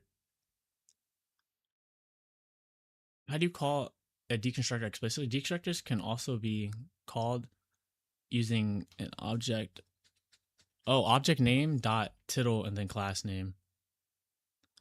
Oh, you can actually do that. So is this the same as clear? Wow, this is actually, I learned something new. So the rule of three is the deconstructor. I actually understand that. Let's do a copy constructor next.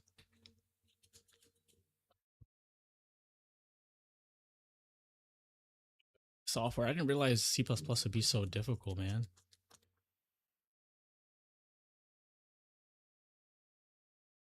Like, I want to know the rule of five. Do you know this? Like, could you, like, how do they have this whole thing? Could we make something like this? Like, I want to make a program that demonstrates the whole rule of five so I can, like, I want to feel comfortable with that before I, like, make a vector. Because I want to make a really nice vector. All right, let's go back to the, so deconstructors actually did. I'm going to put that at the end.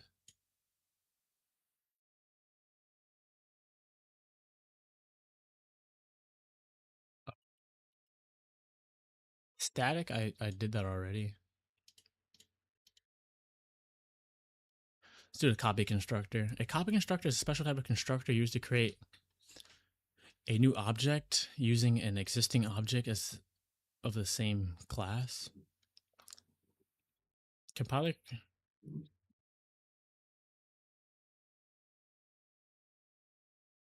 Wait, the rule of five is only applicable right now if you're going to actually use it in projects. Wait, doesn't the vector, like, the vector is going to be the project we use it in? For learning, I think memory allocation and stuff would be more important. Oh, okay. What about the rule of three? I should learn. I should feel like, should I know about the copy constructor? Because that guide says that I need to know the rule of five to make the vector. So isn't that a project that I need? A copy constructor is a special type of constructor used to create an object of the same name. Okay. Compiler creates a default copy constructor if there is no user-defined constructor. This compiler created rule 3. Yeah. Copy and assignment. Okay, I need to learn those then. The compiler creates a constructor because we have a pointer. We'll be using malloc and stuff, and we need a deconstructor. Otherwise, we'll get memory leak. Okay, so let me figure this out. All right, so we do need this then. The compiler creates a constructor. The compiler constructor does a shallow copy and works well for basic types, but does not work well for dynamically allocated memory. What's a shallow copy? Like, I keep hearing that, shallow and deep copy. If a class has pointers or runtime resources like dynamic memory, file headers, or wait, file handles, network connections, a custom copy constructor is needed. Otherwise, deletion of one object might cause deletion of unrelated object numbers. In this example, A1 is created.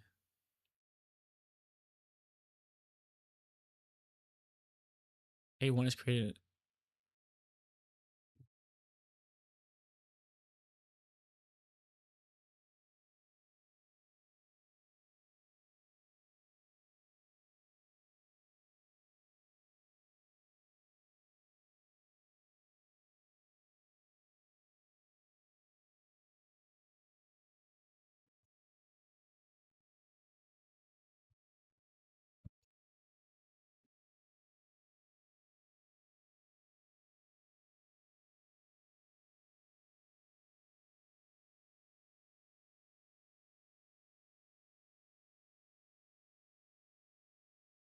Wait a minute. Yo, isn't the copy constructor looks awfully similar to inheritance? Trying to learn C++. Okay. For the copy constructor. C++ allows programmers to create their own versions. Shallow copy for pointers copies the memory addresses of values copied. Shallow in the memory, okay. And a deep copy creates new memory and copies the data. Oh. Holy shit. Okay. I think the copy constructor is how they use like inheritance because this looks very similar because it's like A1 is inheriting the values from A2. That's why it's the same. C plus allows programs to create their own versions of copy constructors known as user defined or explicit copy constructor. So class name const, class name, what the fuck? Here the const is optional, but it's added so that we do not modify the object by mistake. Inheritance difference? Oh.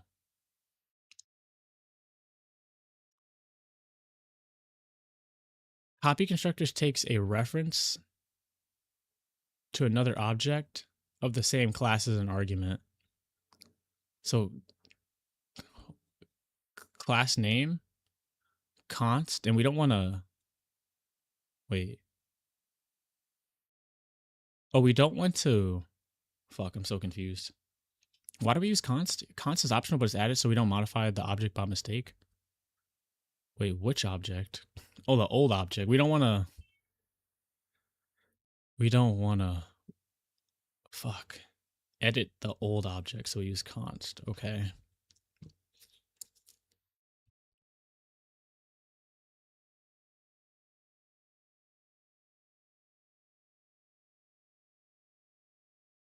So class A has an int x a. Oh, so we have a regular constructor and we have a copy constructor.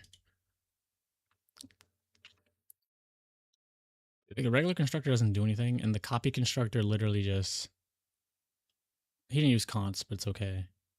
And it just says x equals object of x, so it copies whatever you put in. Okay.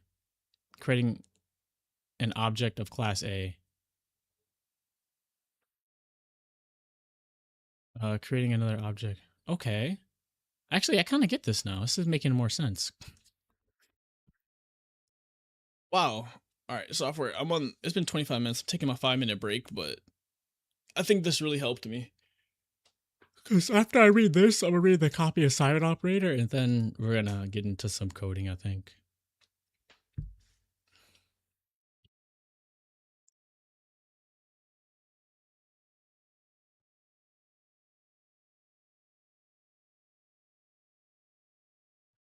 I feel like I'm really learning something.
Were we wait, wait, what? Whoa, what happened? For copy constructors, I think the expression is int x.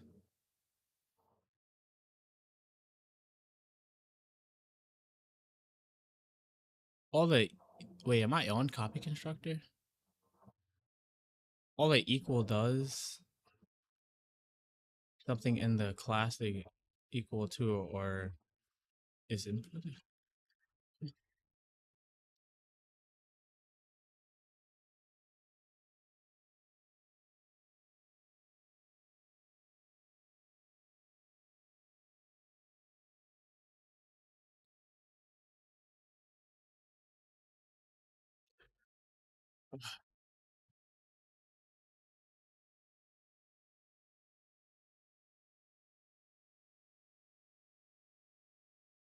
Barnes and Noble.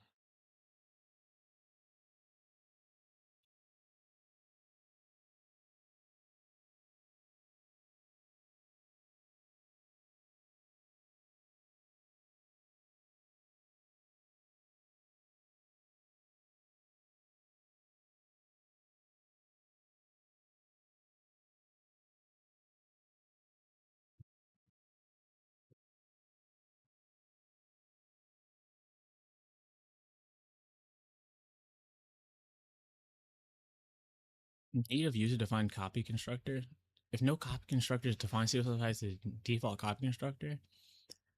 The default copy constructor performs a shallow copy. Copying copies shallow copies pointer values rather than actual resources they point to. If a class has pointers or runtime resources like dynamic memory, a custom copy constructor is needed. Without a custom copy constructor, shallow copies can lead to dangling pointers. The fuck? All operator overloading is a way to add behavior to operators and classes. Oh,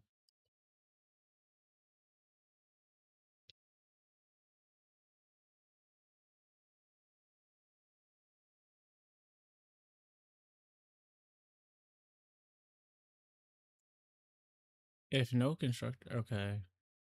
What's a dangling pointer, brother? So a shallow copy, they all point to the same thing, which I guess is not what you want. A and a deep copy does both. Okay. Following is a complete C++ program that demonstrates the use of a copy constructor in the string class. We must write a copy constructor. Okay, let's try to decipher this. So S stands for like the string, the size. Dangling pointer is a pointer that points to garbage memory. Oh.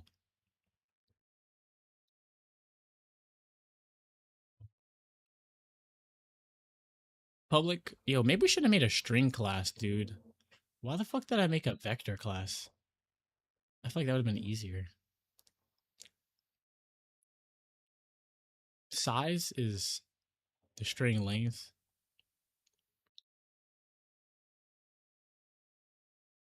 This is where we allocate. So if you were to do int pointer and then set the pointer to 3, then free or delete the pointer, then try to print the value of the pointer, the dangling pointer. Oh, okay. Because there's nothing there. Oh, it would crash? That would just give you like a garbage value. Damn, C++ is some killer shit, man. Okay. So this is allocating memory on the heap. That is the size long. Plus 1 because we want to have the null pointer.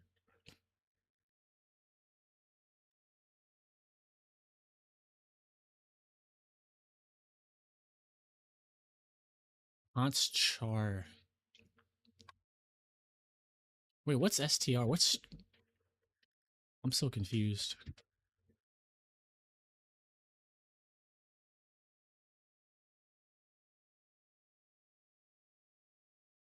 Oh, this is so confusing. Did they explain this? Nah, hold on. I'm about to understand this. So we're copying the contents of str into s.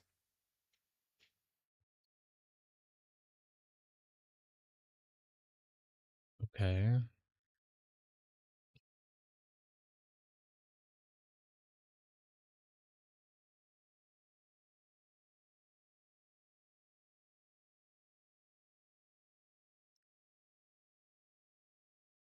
Copying the contents of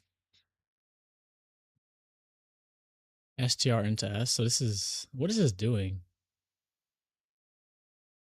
I don't understand. Like, what is this? This is the constructor, right? And this is, I get this is the copy, but this is the regular constructor. So we have a pointer to str, but what's str? We haven't even defined that. And size is the length of str. But when do we call this string thing? Wait, am I tripping? Wait, maybe they call it down here. So string, so geeks for geeks. So geeks quiz. It would call this, and we'd have the pointer would be the first point of the string. Okay, we get the size of the string, and we allocate memory on the heap that has the size of the string plus 1 because we need the null pointer. And then we copy the contents of string into s, which is just a pointer, a char pointer. Hey, I don't know, what's the string copy for? Like, why are we doing that? Okay, and our deconstructor just deletes everything. Like, literally just does delete s. And this is our copy constructor. So it takes in a string. So const string, old string. We get the size of the old string. Oh, wait a minute. Please don't use string copy, use mem copy. What's the difference? Oh, weird. So this is like function overloading or constructor overloading, because this one's for if you put in like a string, right? And then this one's for if you put in an object that is a string, like another class of the same class.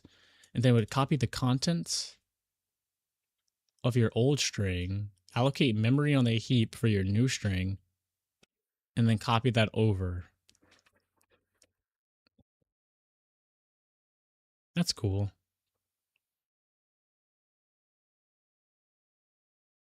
You can have multiple constructors.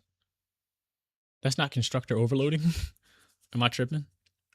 Okay, and then we have print. See how okay, so it's just prints the string. Change? What does change do? Or yeah. Const char string. It deletes the original. It deletes the string. We get the size of the.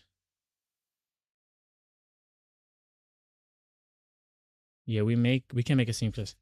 But I want to make the best string. Maybe am I getting too ahead of myself trying to make the best string class? Yeah, maybe we should scratch the vector class and make the string class first, bro. What is this change thing? What does he do? Right, let me actually think about it. So it deletes s. You get the size of string, and then I don't understand. Oh, it's like it's real. It's like that's kind of retarded. Like why would I do that? Okay, whatever. So we have a string geeks for geeks. So this allocates the memory.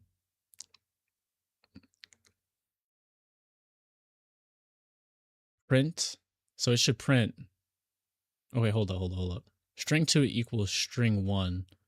So that's not the same copy constructor syntax, but we should have two strings now that both mean geeks for geeks. So it should say geeks for geeks twice, or geeks quiz. Change geeks for geeks. So this would change S2 to be Geeks for Geeks. So it should print Geek Quiz and then Geeks for Geeks, and it does that. Okay, nice. What would be the problem if we remove the copy constructor from the code above? If we remove the copy constructor, I feel like we wouldn't be able to use this line because I feel like we wouldn't be able to say string 2 equals string 1 because they wouldn't copy it over.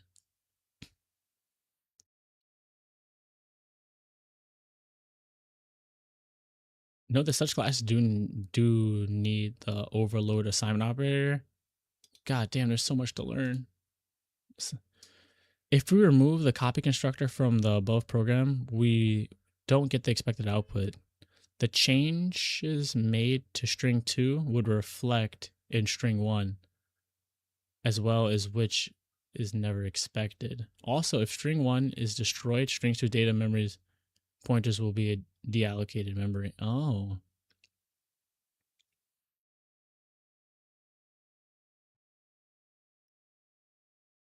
Wait, so when is the copy constructor even called? Is it called here?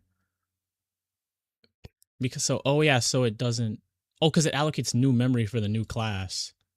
Okay, so it's not actually pointing. Okay, lovely, lovely. I get it.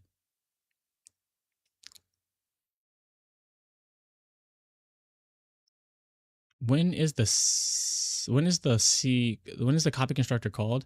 In C++, the copy constructor is called in one of the following cases: when an object of a class is returned by value, when an object of a class is returned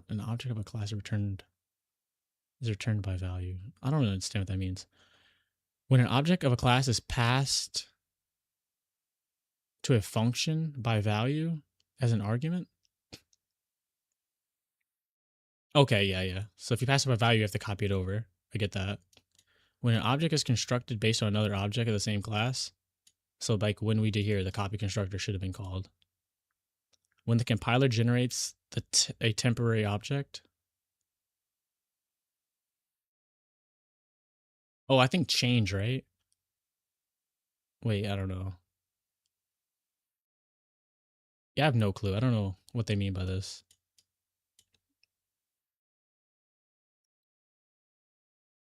It is, however, not guaranteed that the copy constructor will be called in these cases because C++ standard allows the compiler to optimize the way copy certain ways. One example is a return value optimization, sometimes referred to as RVO.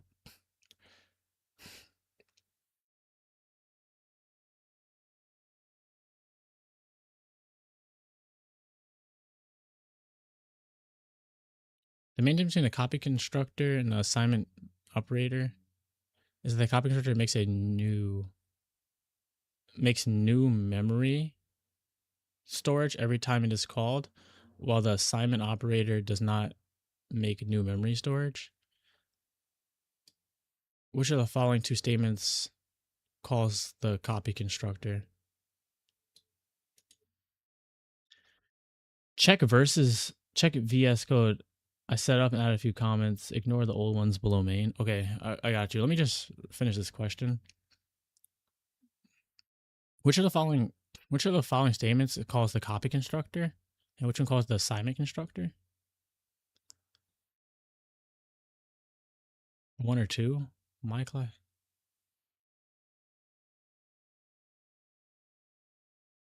I think number one calls the copy constructor, and number two calls the assignment constructor because the first one has the class.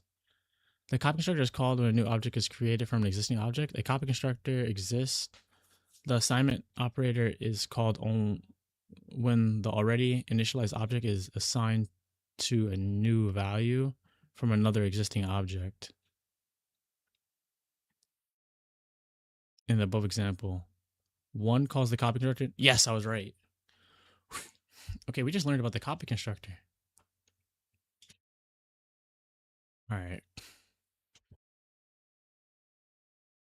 We want three constructors: a default, one that does nothing, that takes a char, and one that takes a reference to another string.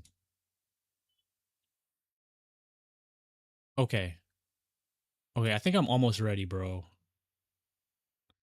I did the copy constructor. I did the deconstructor. I just need the copy assignment operator. I think I know what that is though.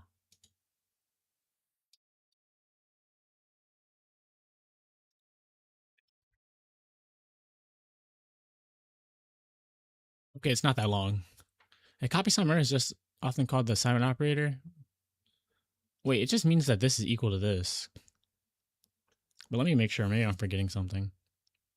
It's a special case of assignment operator where the right side and the destination side, the left side, are the same class type. It is one of the special member functions, which means that the default version of it is generated automatically by the compiler. If the program does not declare one, the default version performs member-wise copy, which each member is copied by its own copy assignment operator, which may also be programmer declared or compiler generated. What the fuck? The copy assignment operator differs from the copy constructor in that it must clean up the data members of the assignment's target and correctly handle self-assignment, whereas the copy constructor assigns values to initialize data members. Yeah, I don't understand what that means. Whereas the copy constructor assigns values to uninitialized data members. Yeah, because it's like creating new space. So array first, okay, initialized by the default constructor. Array, my array second, and it's gonna have the same values as first. So this is the copy constructor. Oh, my array equals this. This will also be the copy constructor, and then the assignment operator. The language permits an overloading assignment operator to have an arbitrary return type, including void. However, the operator is usually defined to return a reference to the assignee. This is consistent with the behavior of the assignment operator for built-in types. Returning the assigned value. This allows for the operator invocation as the expression, for instance, the control statements or bro. The copy assignment operator. When overloading copy assignment operator, when deep copies of objects have to be made, a safety exception. Wait, exception safety should be taken into consideration. One way to achieve this when resource deallocation never fails is, I kind of don't get the what, dude. This is like, now I'm back to being confused. The copy assignment operator.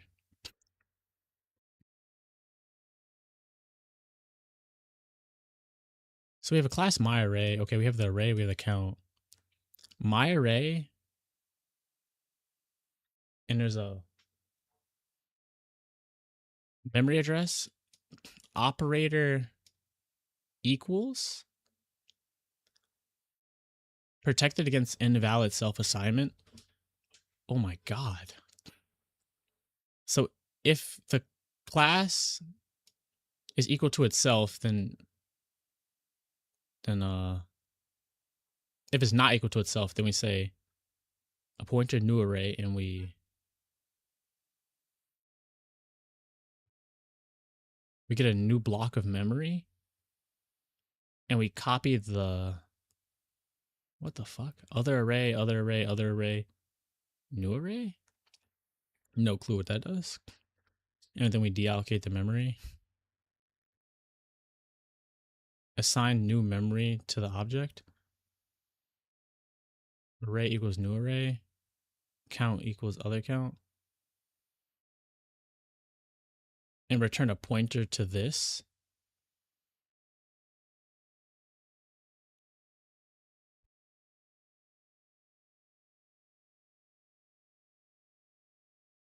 What the actual hell, bro? copy assignment operator? Software, you understand this? When deep copies of... What's the diff? Why is there so many ways to do the same shit? So this is the copy assignment operator. What's the difference though? The copy assignment is often just called the operator assignment. Is a special case of assignment operator where the right-hand side and the destination side are the same class type. Is one of the special memory functions, which means the default version is generated automatically by the compiler. But what does it do? The copy assignment operator differs from the copy constructor in that it must clean up the data members of its assignment target.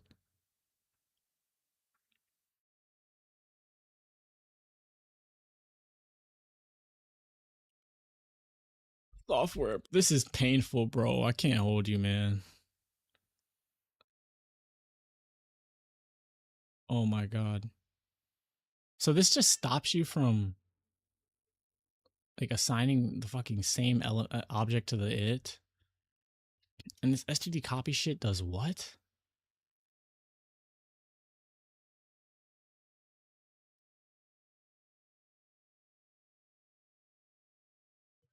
Wait, I don't... Why is my screen so dark? Copy constructor to make a new object the same. Wait, copy... Wait, hold up. The screen's white, and I could not read that. Where was that? The copy constructor makes a new object same as existing one? No. I know about the copy constructor. I'm talking about the copy assignment. This thing. Copy assignment operator. I know about the copy constructor is not that crazy. This copy assignment operator is like... I don't get the difference. When deep copies of objects have to be made... Okay, deep copies. Okay. Safety... exception safety is a state of code working correctly when exceptions are thrown to aid in ensuring except safety. C++ standard library develops have been devised a set of... Man, what the fuck? One way to achieve this resource is the deallocation never fails.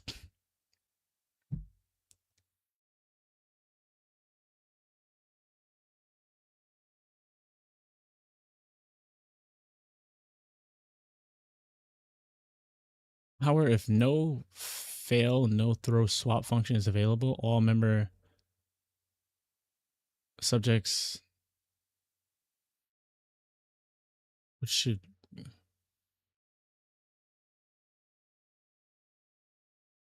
Alright. The swap member function should never fail.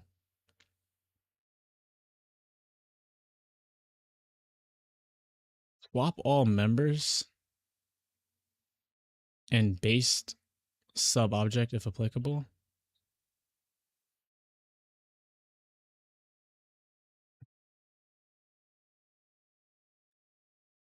C++ assignment between classes, both via implicit copy constructor and assignment operation.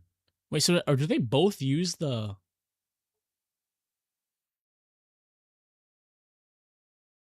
Yeah, assignment? Bro, I don't... Copy by the assignment operator? Does that shit work the same, though? Like, I gotta ask ChatGPT, bro. What the fuck? Wait, is the copy and assignment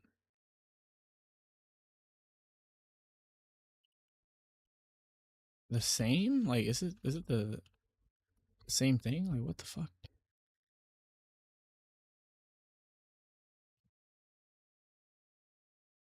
It's super common point of confusion because C++ uses the equal sign for both, but they're actually two different operations. No, they're not the same. The copy constructor, creating a brand new object from scratch based on the existing one. Okay. Assignment operator, taking an object that already exists and changing its current data to match another. Okay. To tell them apart, look at the left side of the equal sign. The type is being declared. It's a constructor. If the object already existed on a previous line, then it's assignment. But what's the... Okay.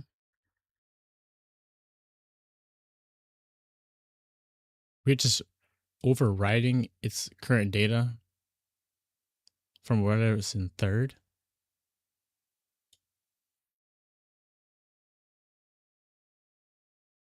Okay. Second is born as a twin of first, okay? Second is born as a twin of first, even though it's not... Okay, it's not using it. Okay. So using the copy constructor gives you two separate objects, right? But using the assignment operator, it's overriding what's ever in... So doesn't it do the same shit, though? It's just overriding what's in second with third. Why does it matter? Look inside the code for assignment operator and usually have to do more work. You have to check if you're assigning to the object itself, and you have to clean up or delete memory.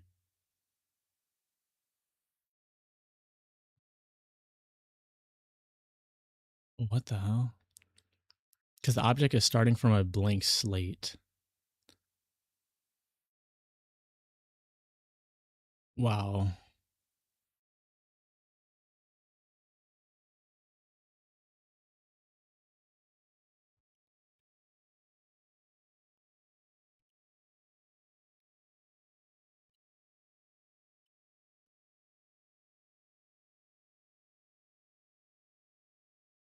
Like,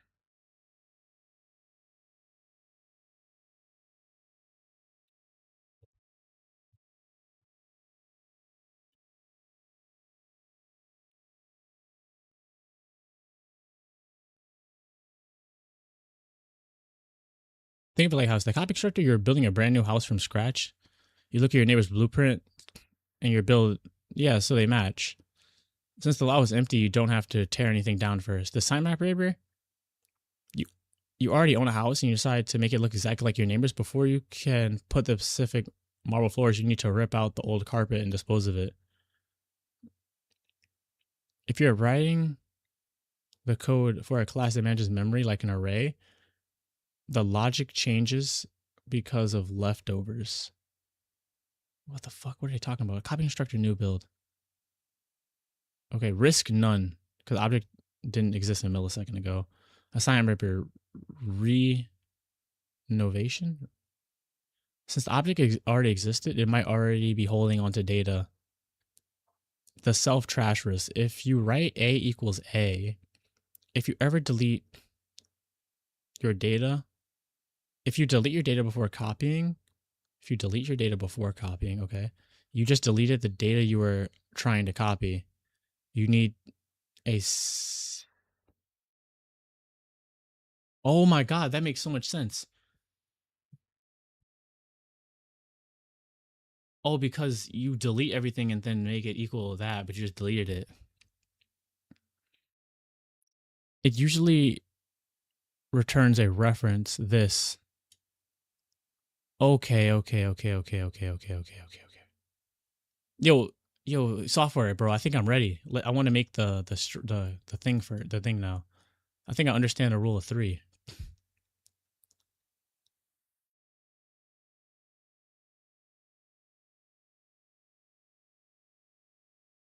A deconstructor, no copy, and no copy assignment operator. Wait, why didn't they do a copy assignment operator? Wow, this is so cool. Now let's try to understand why. The default constructors and assignment operators do shallow copies and create our own constructor and assignment operators when we need them for a deep copy. For example, when a class contains pointers pointing to dynamically allocated resources, first First, what does the deconstructor do? It contains code that runs whenever the object is destroyed, only affecting the contents of the class object would be useless. An object in the process of being destroyed cannot have any changes made to it. Therefore, the deconstructor affects the program state as a whole. Now, suppose our class does not have a copy constructor. Copying an object will copy all the data members to the target object. In this case, when the object is destroyed, the deconstructor runs twice. What? What? By copying an object will copy all of its data members to the target object.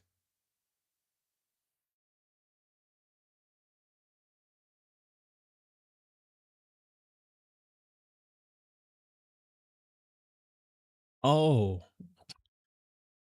Oh, because they're like pointing to the same shit. It's like a shallow copy. In this case, when the object is destroyed, the deconstructor runs twice. Also, the deconstructor has the same information for each object being destroyed. In the absence of appropriately defining constructor, the constructor executes twice. This duplicates execution. This duplicates execution in the source for trouble.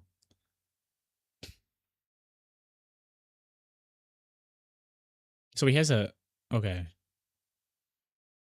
So he has a deconstructor. He has a constructor. The deconstructor just literally deletes all the values in the array.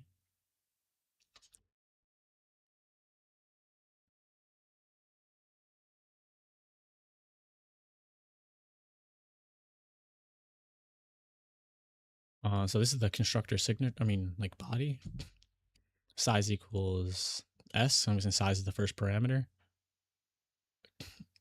V is the values. Vals equals new and then the size. Okay. And we do std copy the values.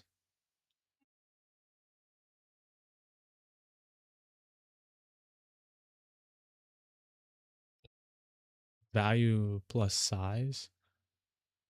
Oh, so this is allocating enough memory and then vals.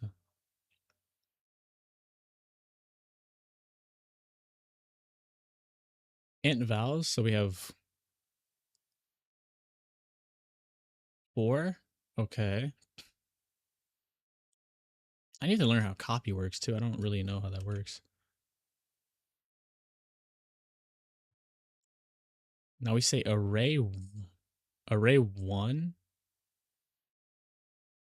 has 4 values and we're putting in an array. Okay. So it should just copy all that into S. Wait, V into vals? Shit, I don't know.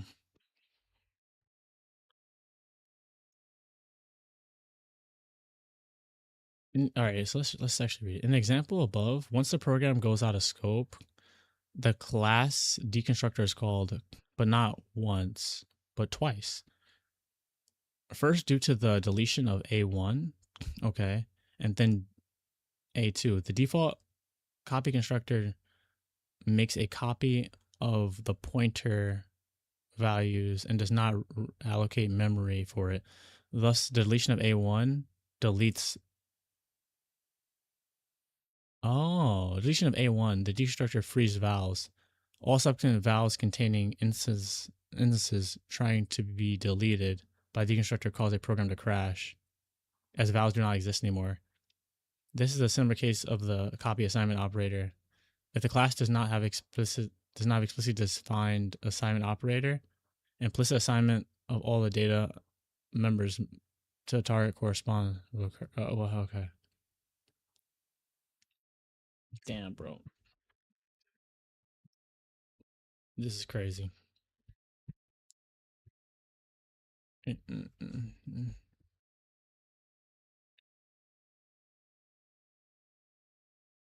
Okay.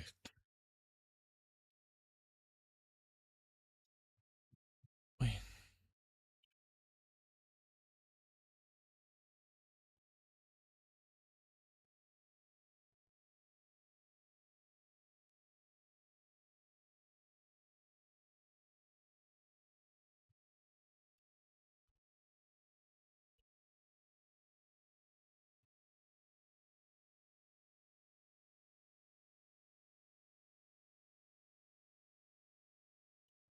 Wait, copy operator copies from an existing one. Assignment. Yeah, yeah, I figured that out, bro. That was like 20 minutes ago.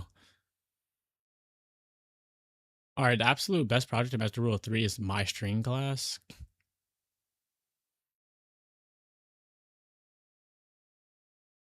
Okay. Your goal is to create a class that manages a raw character pointer array. In C++, the compiler is lazy. If you don't write the rule of 3 yourself, the compiler just copies the address pointers, not the actual data. Okay, boys. We're going to try to put into practice what we learned. We're going to make a string class. We're about to go crazy, man. Touch my string. I'm taking a 5-minute break and we're going to come back. I meant to call this mystring.cpp. Okay, boom. We're going to try to make a string class from scratch.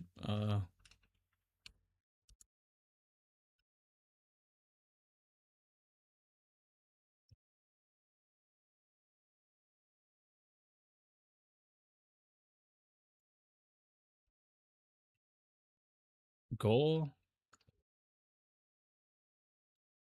use the rule of 3 to make a string class. All right, I'm going to take a 5-minute break and we'll be back on that. I'll be back at 4:05.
Need something?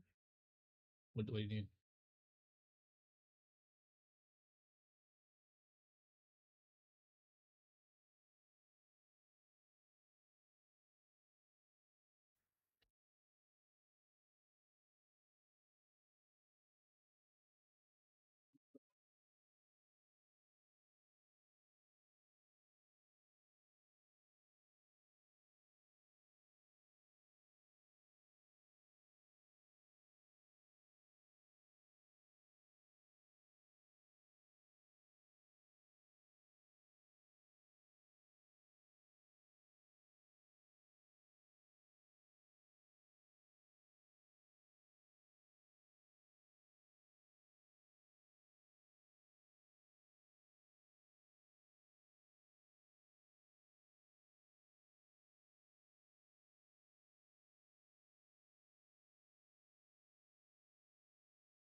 All right, boys, we're gonna create the string class like a beast. Yo, he already got here? Yo, chill, software.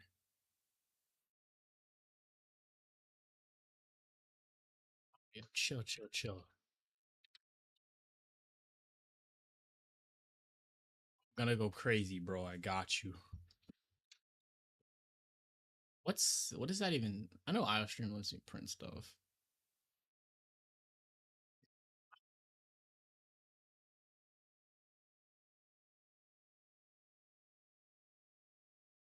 To make the best string class known to man in like 2 minutes.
Yo, who is that? Oh, my friend.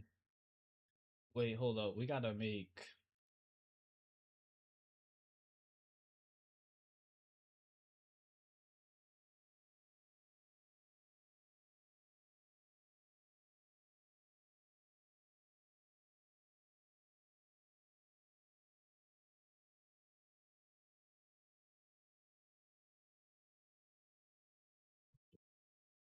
We gotta enjoy these ramen noodles, bruh. I need to take a slight break, dude. I feel like my brain just got rammed in with C++ knowledge. What the fuck? Yo, my headphones broke.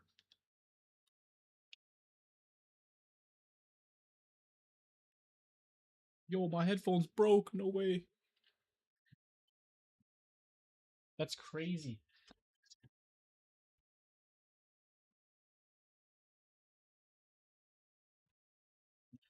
They lasted years, but like still, that's fucking nuts.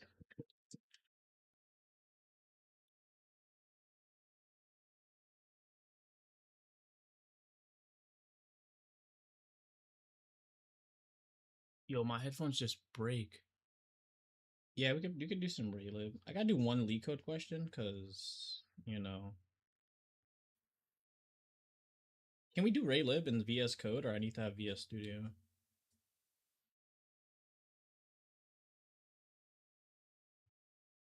Then after Raylib, yo, this is fucked. My headphones broke. Oh my god.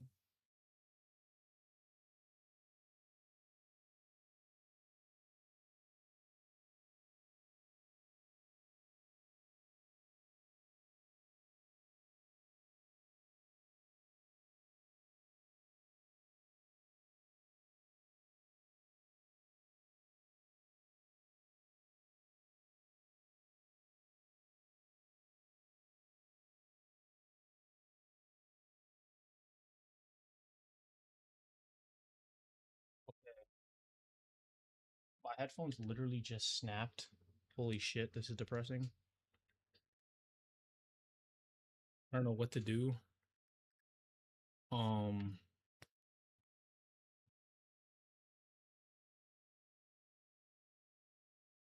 I guess I just gotta hold them together. This is kind of crazy.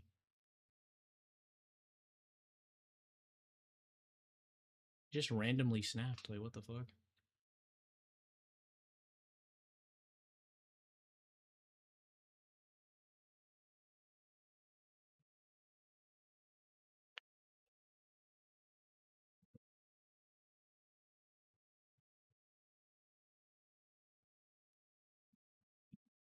Right, I just gorilla glued my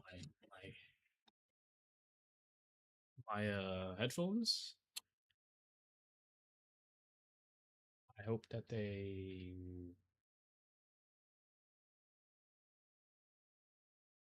still work after this.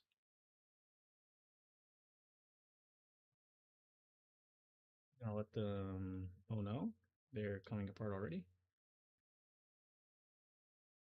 I'm so very cooked.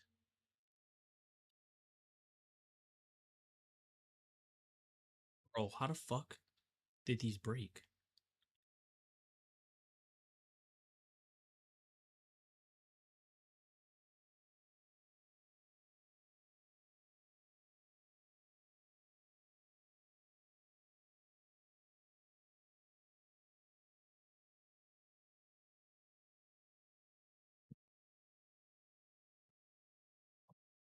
Software is just terrible, bro. My headphones just broke. I don't know what to do. I don't know what to think, what to do. I'm super gluing them things together, bro. Praying this works. Oh shit. I think I just glued like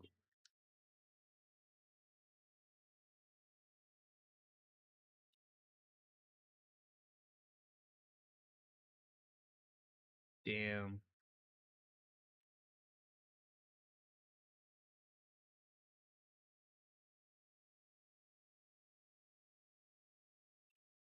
I don't know what just happened.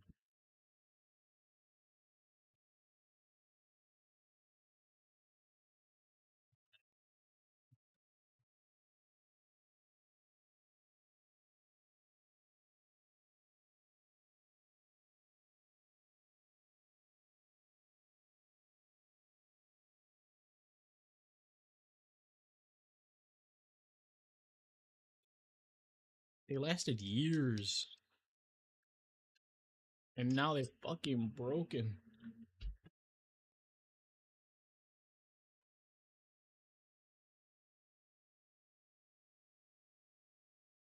Did it even work? Yo, they fucking broke. Oh, this is terrible.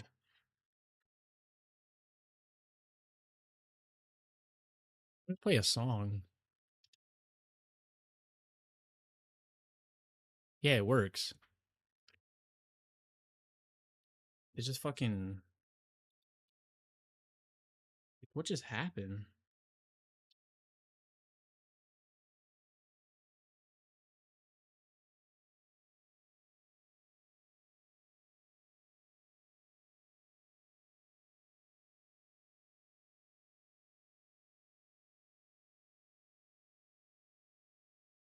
Yo, hold on. Give me 1 second.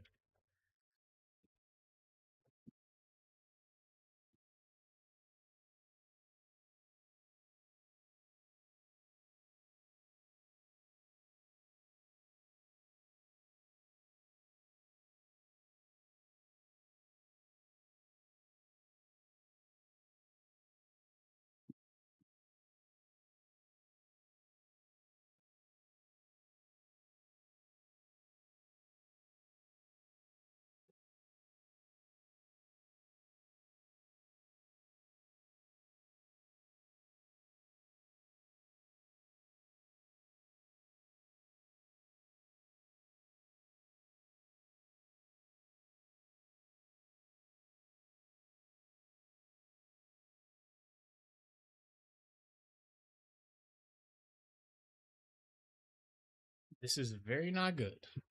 The headphones are broken.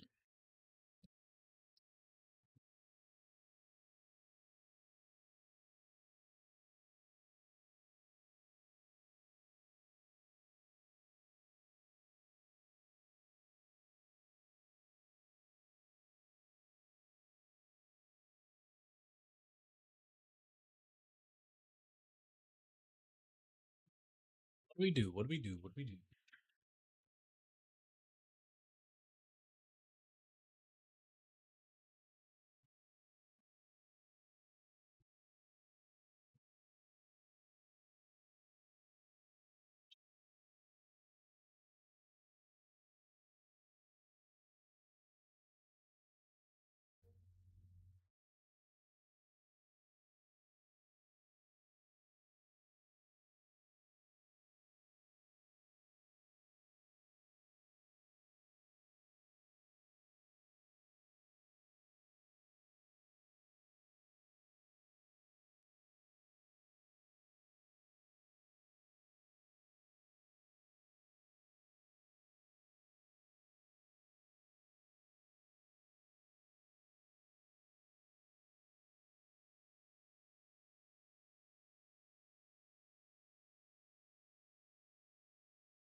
All right, well,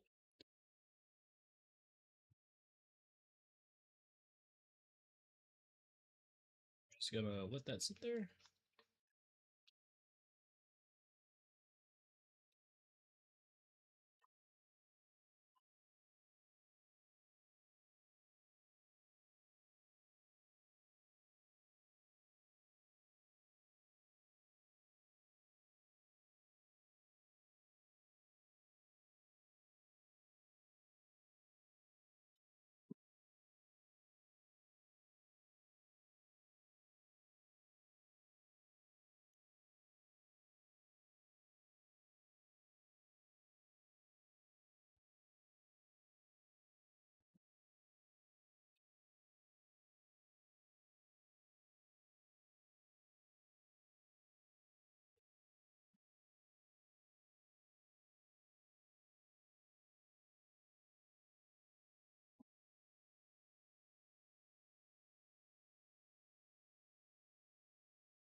You know, software. Can you do Raylib in Can you do Raylib in VS Code, or I need VS Studio or Visual Studio?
Oh my fucking god, bro. This is terrible.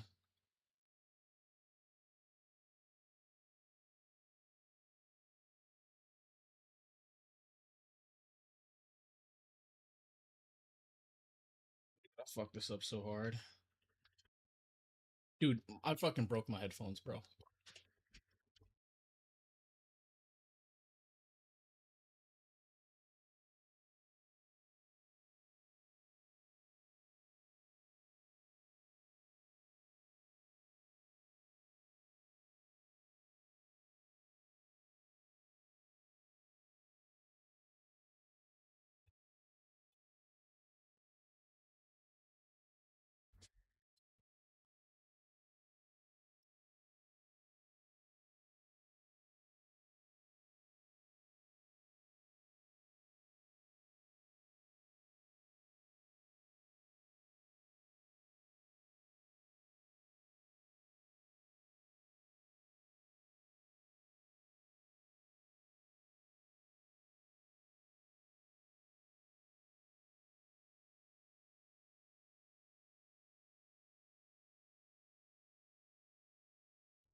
Alright, headphones are broken.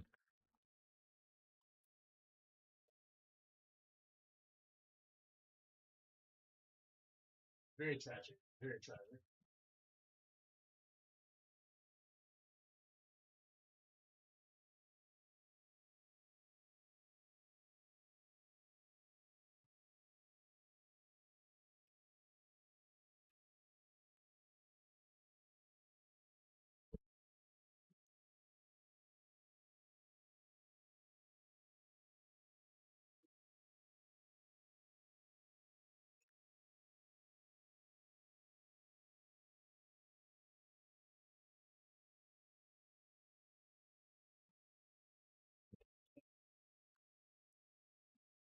We are officially headphoneless.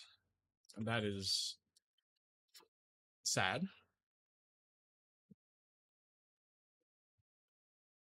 At least we got a mic, I guess.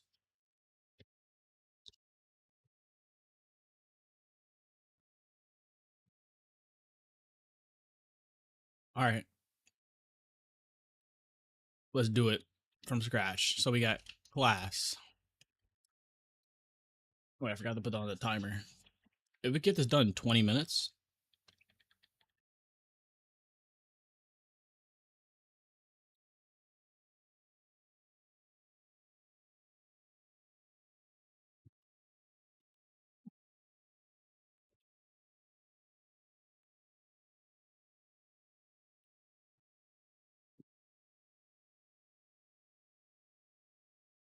so we got wait, yo, chill. Yo, chill. I gotta learn. I gotta get the muscle memory to write all that stuff. I gotta remember how to do that.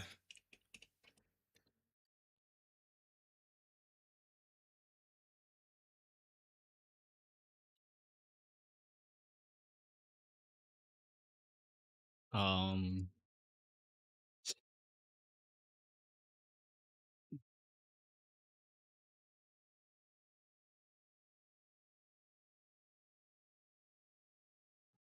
we don't try not to write anything. I'm trying to do this like on my own because I know you're like really good at this. Just kind of help me if I get stuck. Is kind of like the gist. So I'm thinking first we need like we all right. So what is a string? A string is literally an array of characters.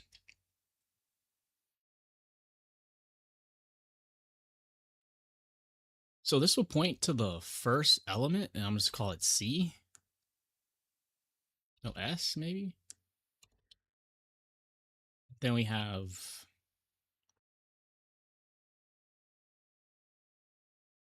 size T. Size.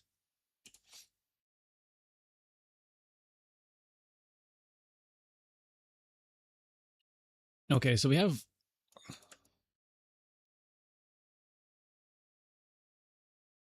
now. Just note you don't really.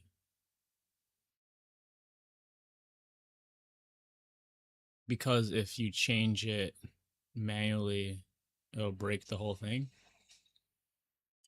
Okay. Okay, we're gonna make if you change it manually. Oh, yeah, you're right, That makes good sense. See, that's why I need to do this, because if you wrote it, I would never have made that mistake.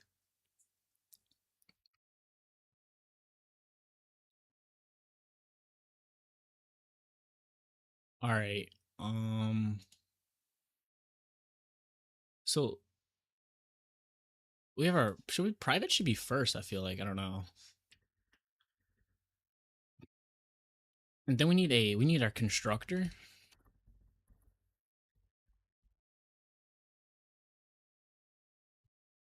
We need a D, a deconstructor.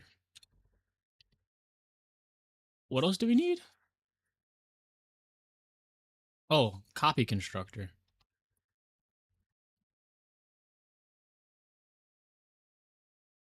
And what's it called? An assignment constructor or some shit?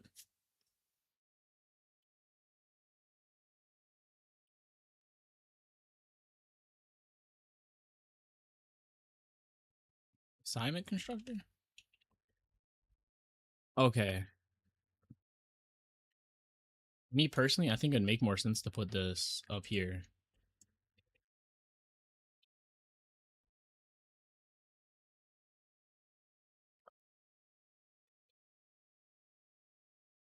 And these are public things. Okay. So constructor, we got my string. Deconstructor, we got fuck. How do you get the tittle? There we go.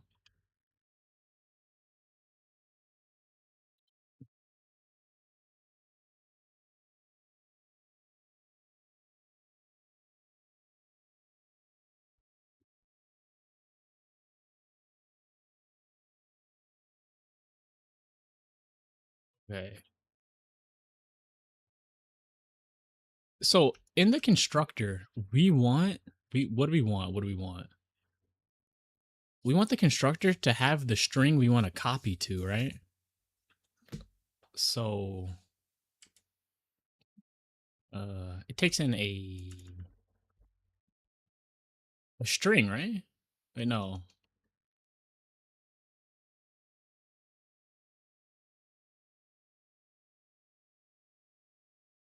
I'm confused as fuck. It takes an S, right?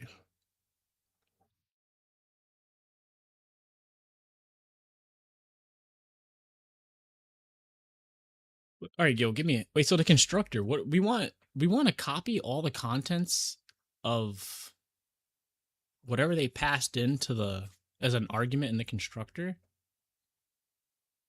to like S and return it. I think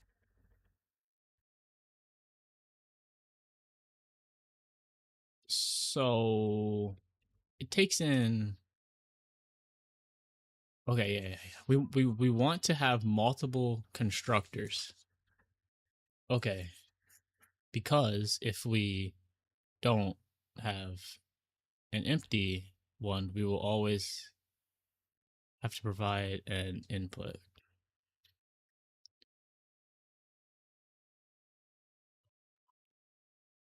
Therefore, we cannot initialize it. Initialize it. What's it?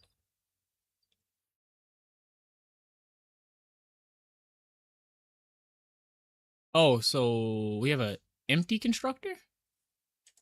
The fuck? Okay.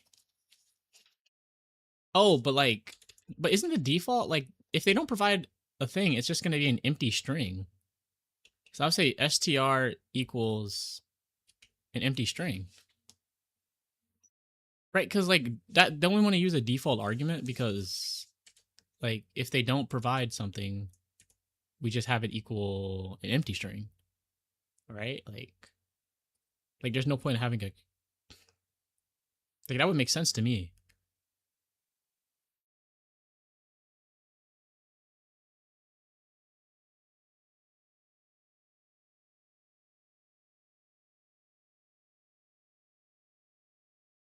Oh, const chart input. Okay, that also works. Okay. So now what we want to do is copy the input over to the output. So we want to first we want to get the size. So get size of input.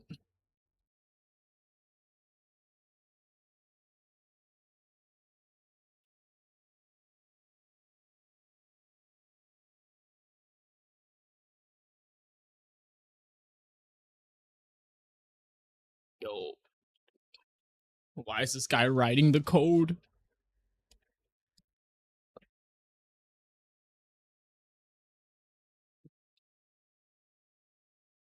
What the fuck is happening? Hans size of char? Oh, because the string. Char size? But okay. Okay, I get that. We have a char size. Size T X size of input. Okay. And we need to allocate enough. It's broken, right? Yeah, it works. It's just broken.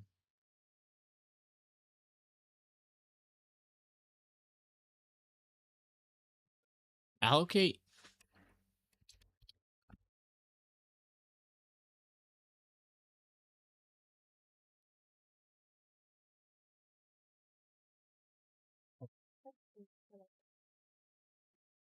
Yeah, it's fucked up. New what? Those are expensive. I don't know if I could. I don't buy no headphones right now.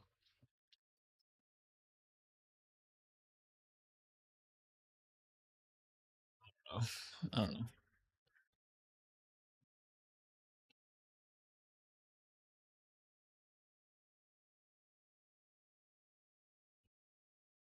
Allocate memory to hold the input +1 for the. All right, so we need +1 for a null pointer, right?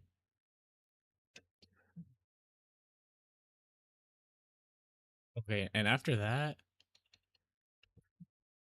copy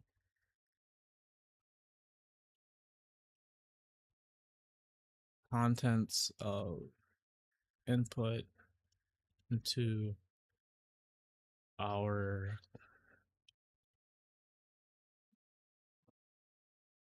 Wait a minute. Our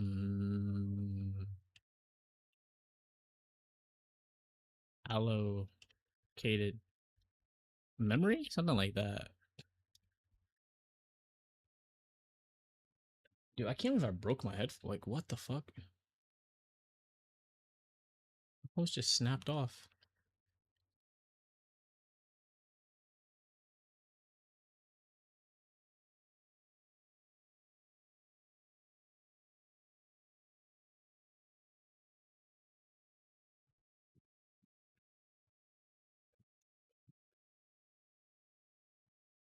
Okay, you're going AFK.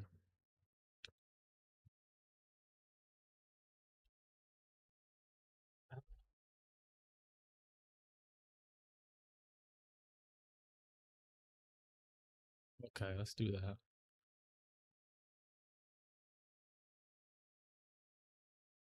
Size of input, it should be like.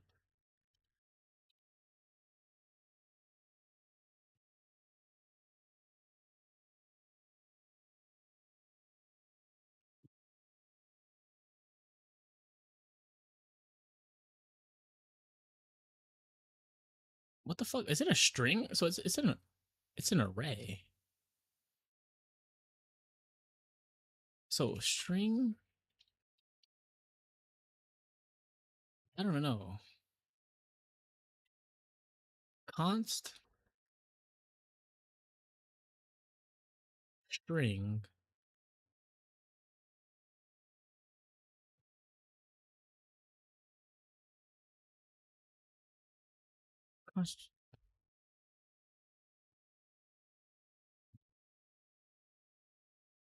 And it has size of.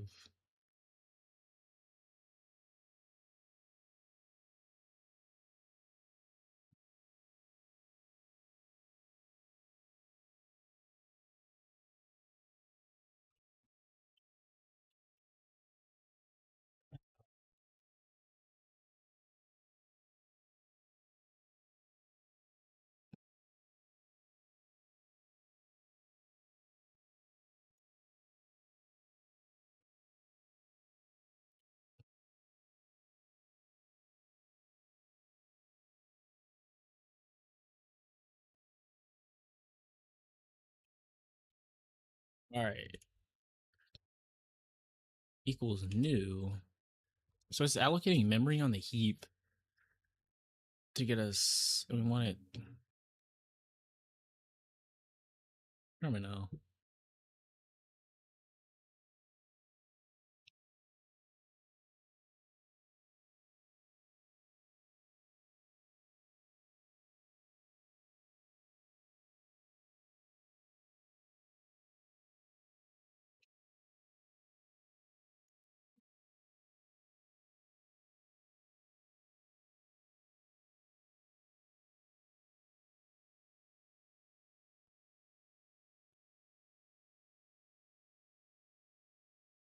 Is that how that works?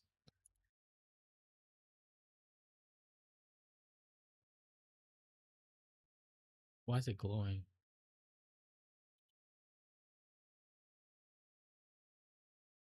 Yo, this is so confusing. I never thought I'd struggle so much to make a string.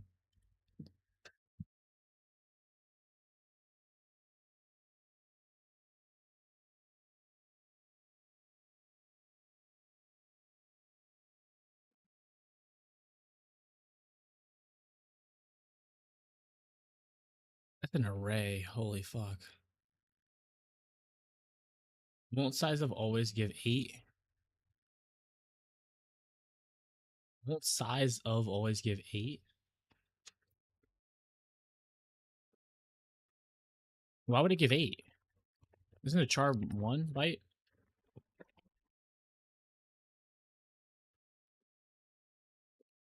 I think doesn't this give you the number of bytes this takes up?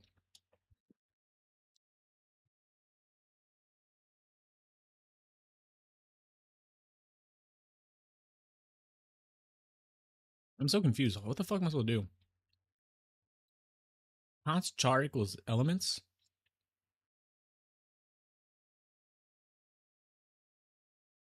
Size of input? Oh, because it's a pointer? Oh, that's not how you do that? Oh, okay, wait. I know what to do. Good catch. Dereference that thing. I don't know if it matters you put in the front. So it dereferences the pointer.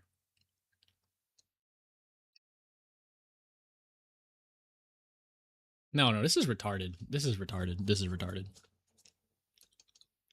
This is silly. I'm pretty sure it's something called string len, right? No? Yo, how do you get the length of a fucking string, dude?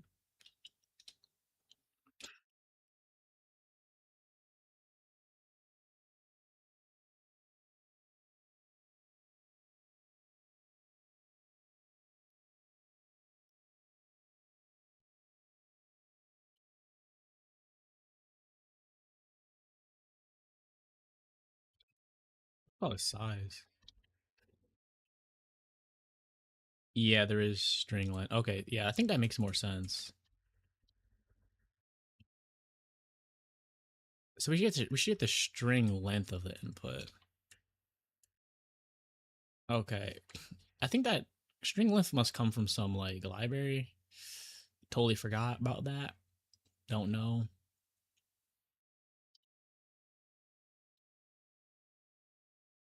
And it should be the size plus 1 for the null pointer.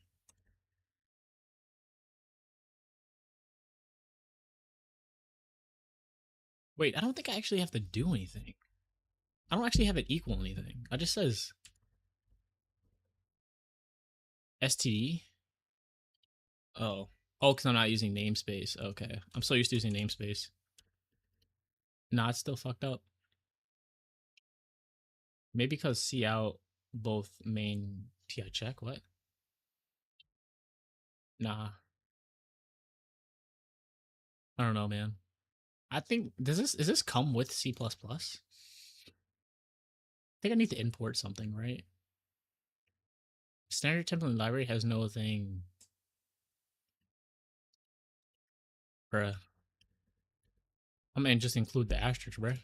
Is that a thing? I don't know how you include all.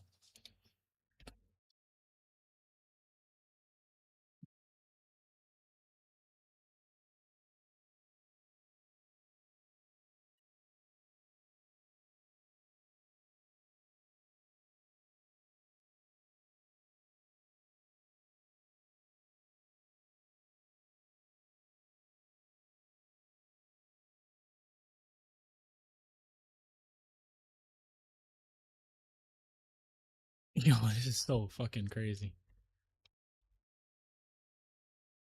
I'm supposed to use new somewhere. I totally forgot. Because what I'm trying to do is like allocate enough memory, but I don't really know how to do that.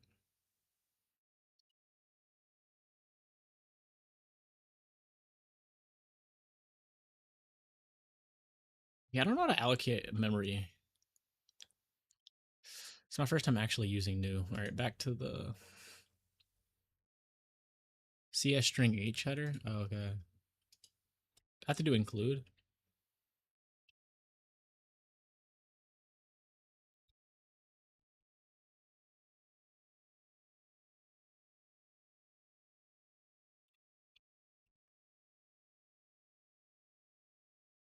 That is not. I don't know. Okay, you can't do that.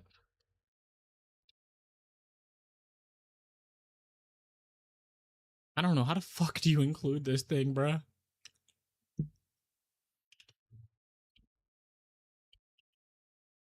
I think it's quotes. I think it's in quotes.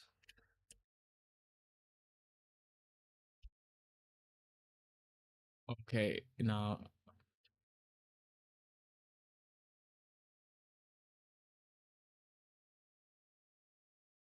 Yeah. Yo, this is so gay, rude. Okay, okay, it works. It's not for a standard template. It's from. Oh, it's come C string H. I don't know.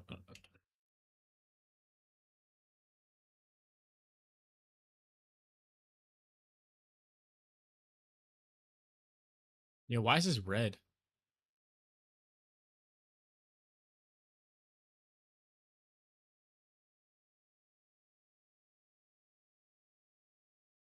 No clue.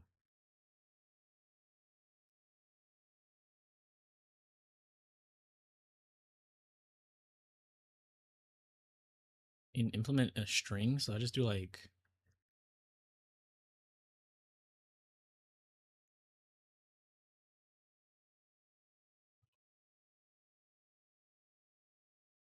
Oh, I thought you could do the parentheses. I mean quotation marks.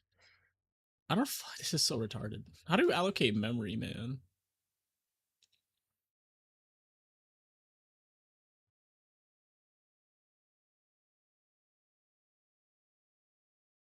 Do I just make a char pointer called str and it equals new? Yeah, I don't know. I don't know how to do that shit.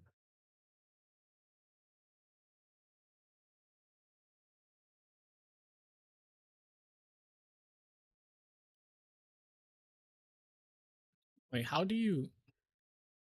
I'm just gonna copy what I have so far. Never in a million years would I have thought this would be like.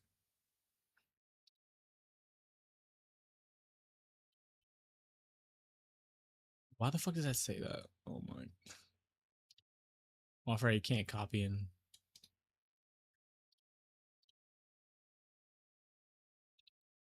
I'm stuck as fuck.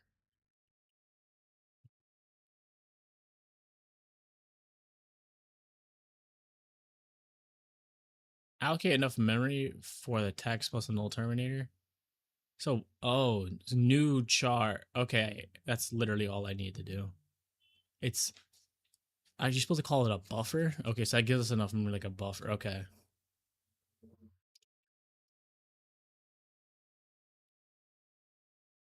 Wait, did he just say buffer? Did he not even give that shit a? How is that legal? Don't you have to have the type that buffer is?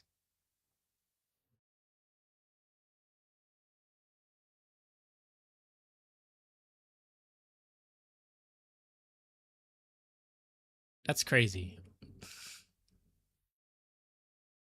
This guy doesn't even have this like the type.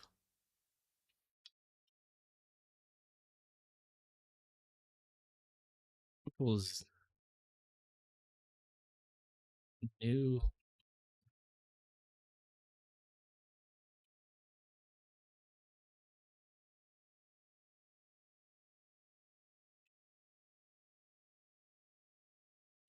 plus one.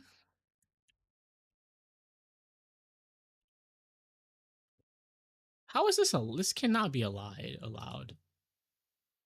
I guess my buffer has to be initialized up here in private, maybe. What is buffer? It's an array. What the fuck even is buffer?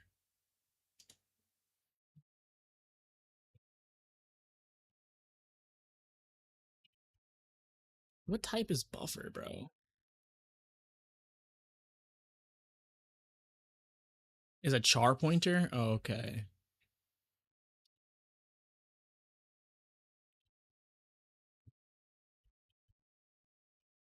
All right, so we have a char pointer buffer.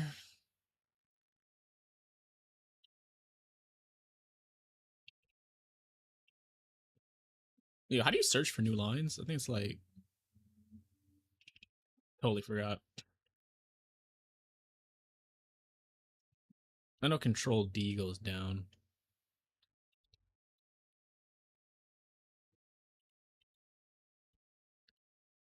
All right, so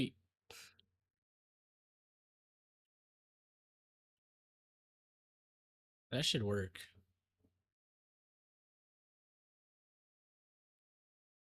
Oh, string doesn't work. String is a type specifier. Char? Okay, so new character array of length I plus one. Okay.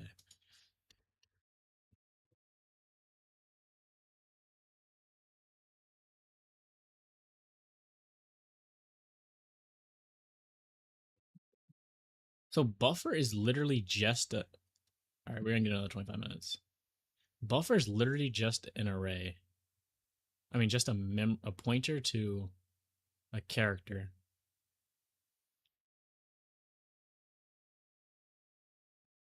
Fuck this shit, bro. Copy the contents so we do. I think a string copy. Yeah, there we go.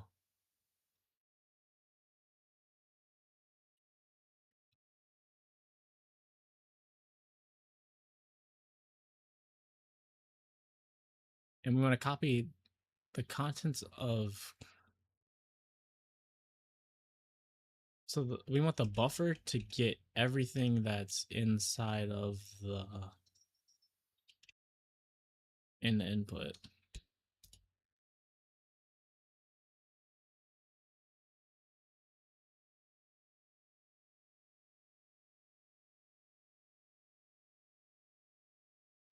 Okay. I think this is good.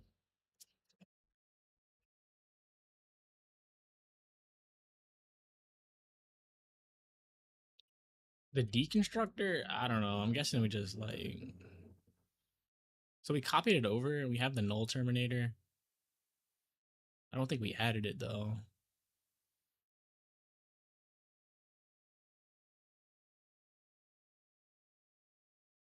I don't think we need to do anything special in the deconstructor. It's like, it's kind of basic.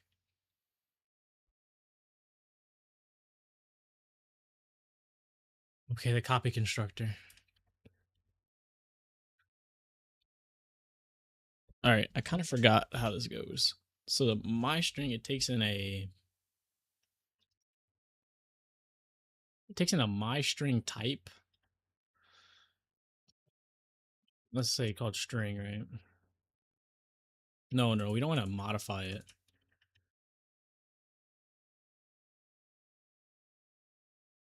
So const my string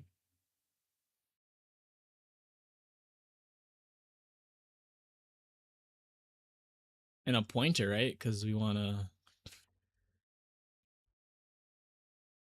Oh, or is it the memory address? I think it's. Let's do a reference.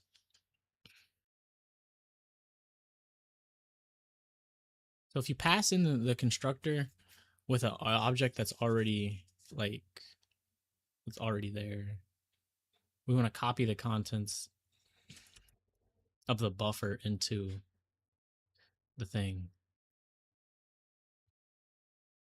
Okay, so copy contents of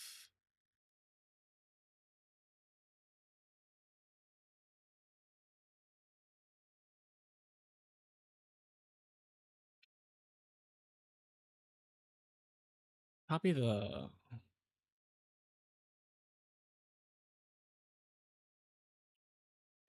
attributes of into buffer to make a brand new object that is like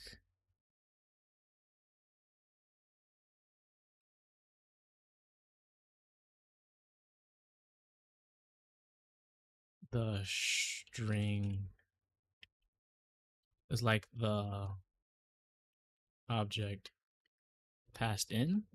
Because yeah, we want to copy the contents. Holy fuck, bro, is killing me. What goddamn planes?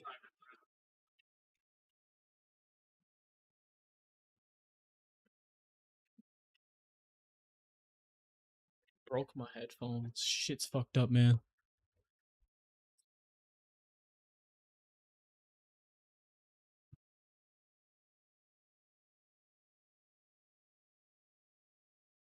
I think all we want to do is say like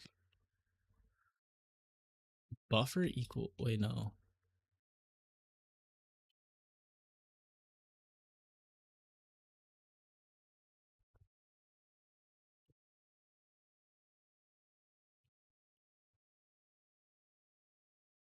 String. So we want to string copy the contents of.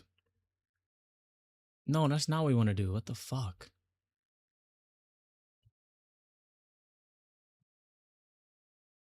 And why do we have size? Do we have something called size t size?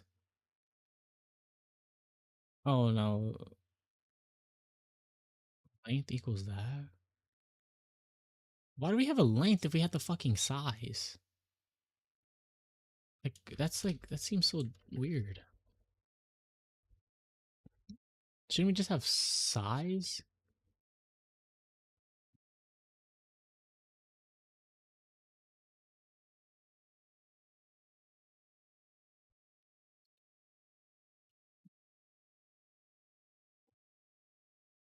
So we have size equals the string length.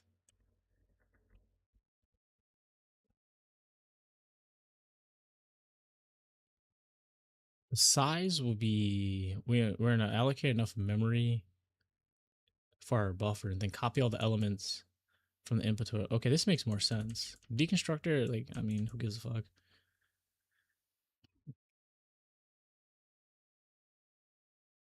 And now we want to copy the properties of here. So we're gonna say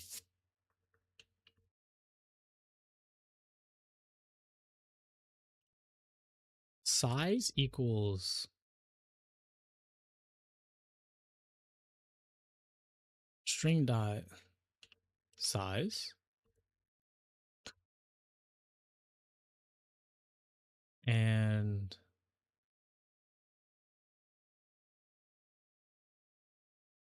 Don't we have to make sure that the don't we have to make sure that the string that our new object has enough space to put in there? So buffer equals new. So char array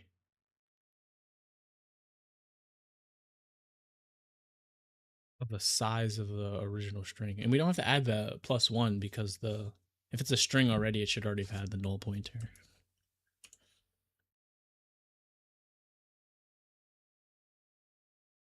Okay. So now we have a new string, and now we need to copy it over. So std copy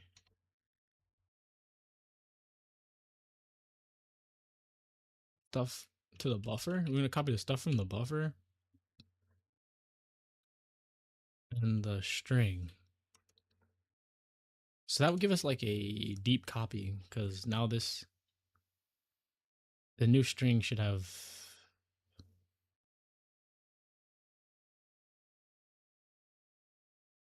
All right, what's up with this? str doesn't work. No suitable conversion from const my string to const char.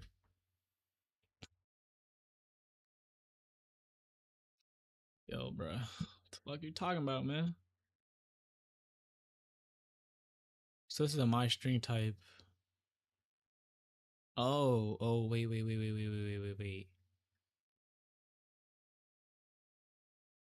We don't need to use the buffer. Hold up, no.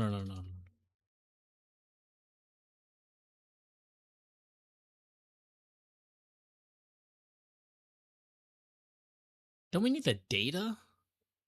So string dot.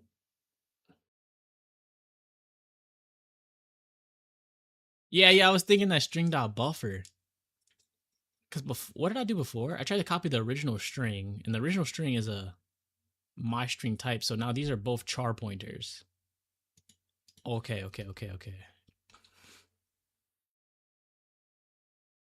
Nice.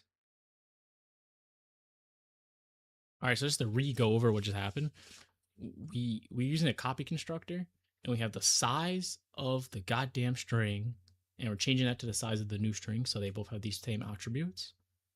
We're creating a buffer so we can have enough memory to allocate for this new object of the same size. And then we are copying over everything from that original strings buffer, so all the content, over to the original buffer. Or yeah, to our OG buffer. Okay, so we have a copy constructor. I think this needs to say like delete or some shit. No, delete.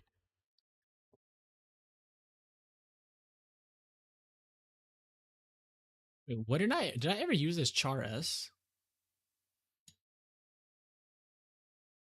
I don't think I ever used s. I don't know what the fuck that's for. Yeah, no clue what that's for. I'm gonna delete it.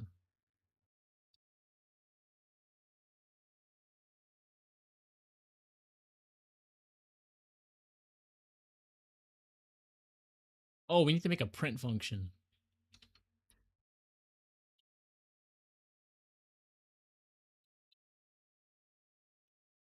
Okay. I think we just do. I think is it del or is it delete?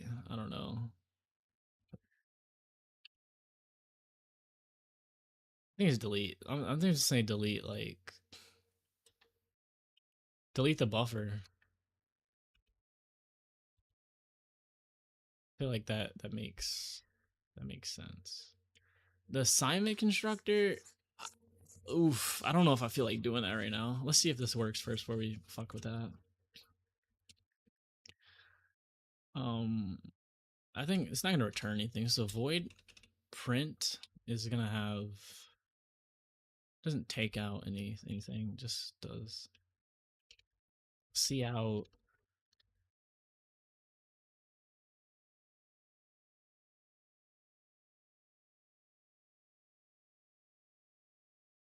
Str dot Wait, what the fuck is str? Wait, no. Is it this? Do I use this? I think it's this. Because this calls the original thing, right? So if I want, and then yeah, so just see out the buffer. That should print whatever is in the string. I forgot to do stood. Okay. We don't have an assignment constructor or whatever. This should work. Okay, fuck it. We're gonna try. My string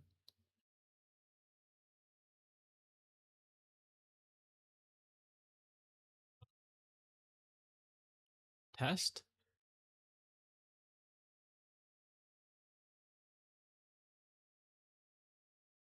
I don't think you need this always. So how are you gonna point? Like, how does it point to the specific object? Do I just do like dot buffer? I don't know. I really don't know.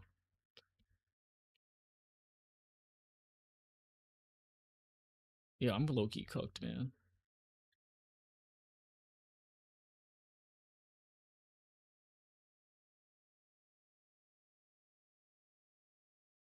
So my string test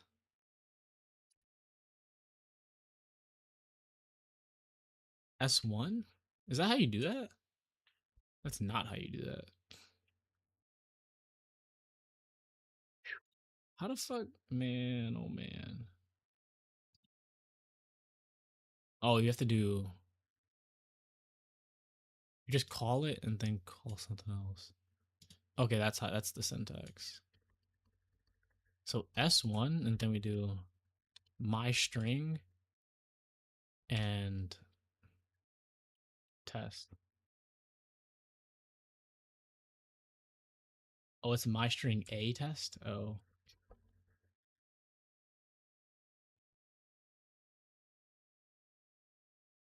S1. Okay. Wait, why does this one look different though? Because they did like. Wait, never mind. Hit her right. Yeah, you're right. I'm tripping. What has he been doing in here?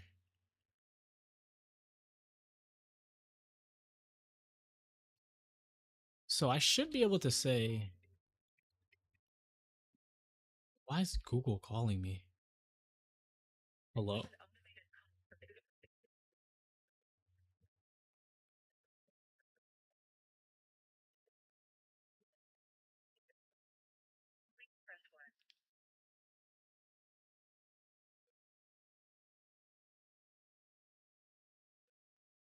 Wait,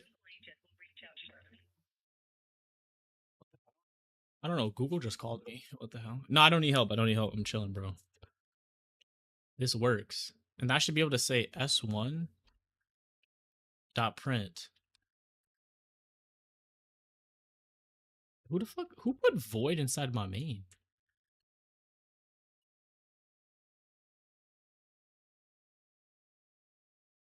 Okay, let's run this hoe, man. Let's do this.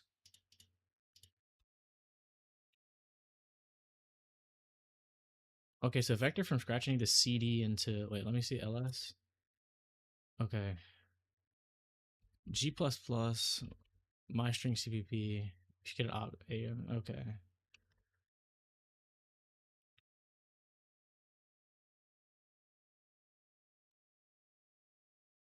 Shit, it worked. It worked. It worked. We just created a string. Okay.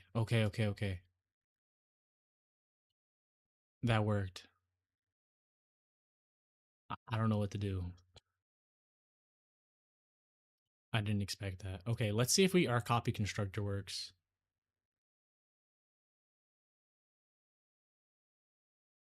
Okay, so let's just say my string. Let's just do like S1 and S2,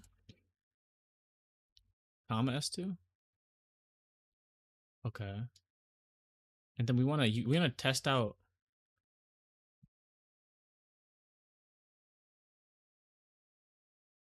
We want to test out the copy constructor, so we're gonna go S1 dot What do we do? Holy shit.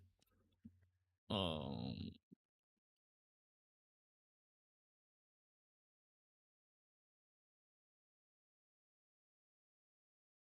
wait. So if I call S1 and then I put in like test, does that work? No, because that's not a string, that's a character. Why does that not work? Call of object class. How do you call an object? Holy shit.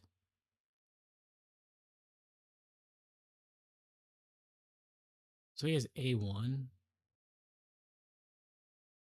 Okay, you can't do that. So test, and then we say my string,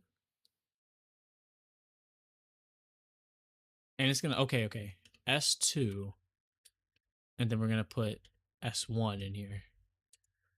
Okay, so they both it should say test twice. So we should say S1 dot print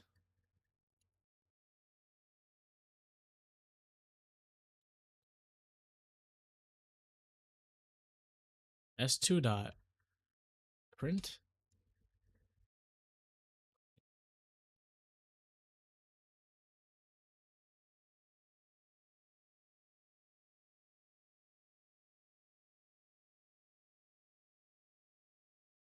How do you go to a new line? I think it's like nope, that's not it. Is it dollar sign? Or it's dollar sign. All right, boys, this thing should work. Maybe. Pilot thing. Test, test. Boom, it worked. My copy constructor worked. Right? Dude, that's proof it worked, right?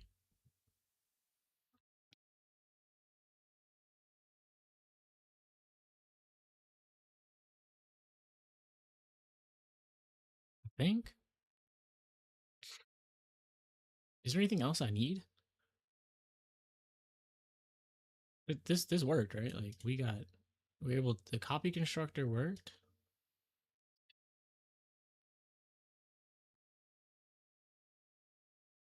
Main constructor,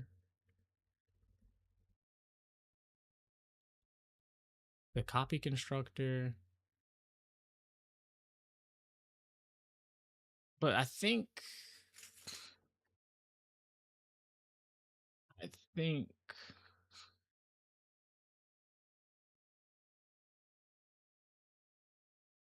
so what does the copy constructor do exactly? Like it copies the elements.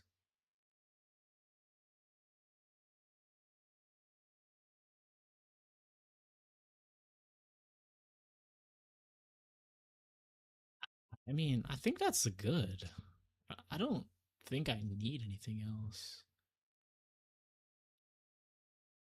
And it deletes it. So if I just go like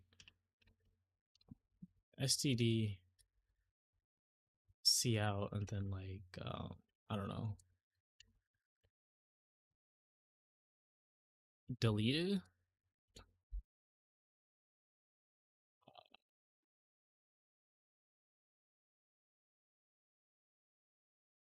new line type shit. All right, let's try this now. And let me print. We see out this dot buffer. We should probably print out like a new line. So there we go. Let's try this again. Compile that thing, run that thing. Oh yeah, so test, test, and delete, delete. So it made the two things. Hmm.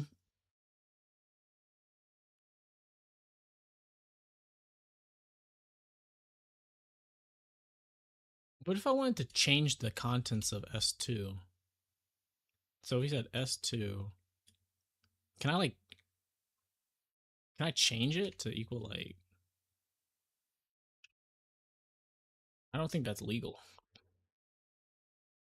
Can you do that?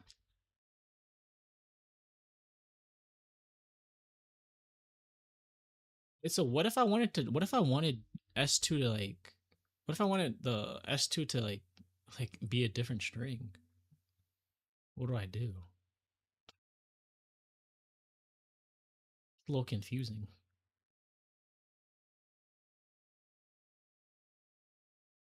Oh, dot change. Holy shit! I need to have a dot change.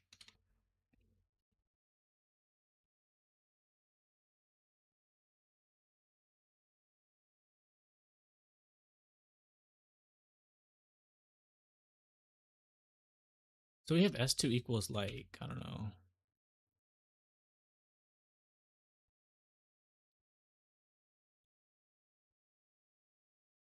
String one, string two, and then S1 dot print, S2 dot print. And what if we just did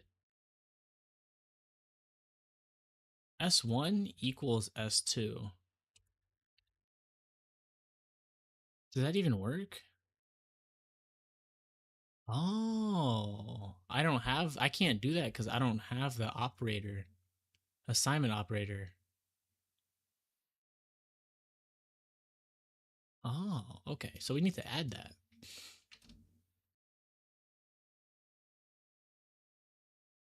Okay. Yo, software, what do you think? I feel like I low key did this shit, bro.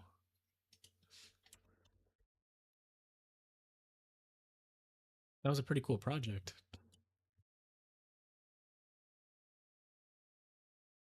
All right, I think I need to make the change function. I think after that we're done, right? Void void change. Yeah, I want to be able to change the thing, so you're gonna have to put in what you want to change. So it's gonna be a. It's not a con. Do we use const char? All right, bet. So we put a char pointer.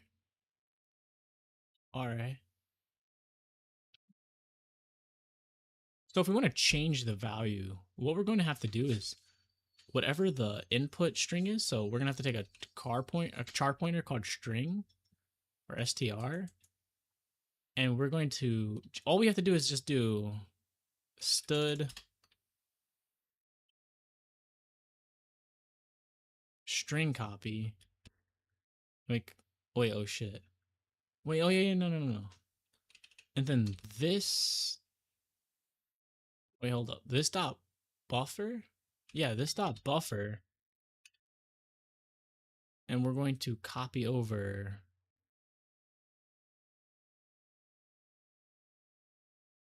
It's a string, so it actually doesn't have a buffer's like buffer's literally just a character pointer, so we should just be able to put in string because a char pointer, the same type. And that should allow us to change. So if I do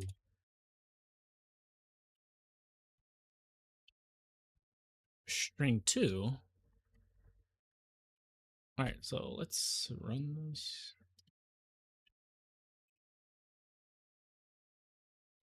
It should say string 1, string 2, obviously. And delete, it. Okay, that's beautiful.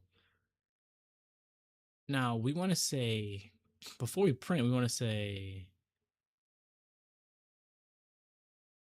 s1 dot change, and we're going to put in changed. Now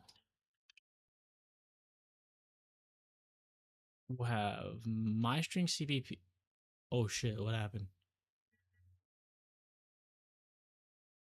Forbids converting a string to a character pointer?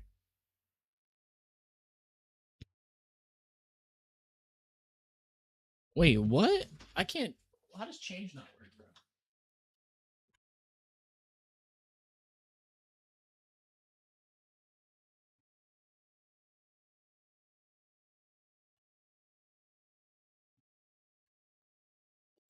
All right, did your push up, brother?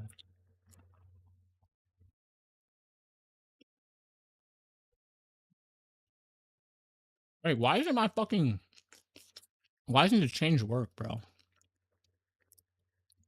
We're literally copying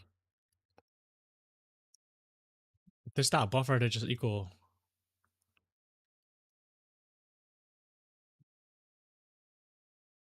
Yo, software, bro, help a guy out, bro.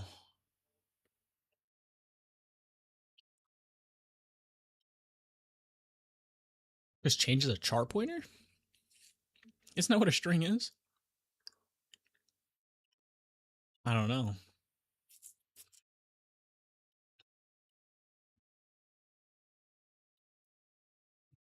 Try using const char string. Uh,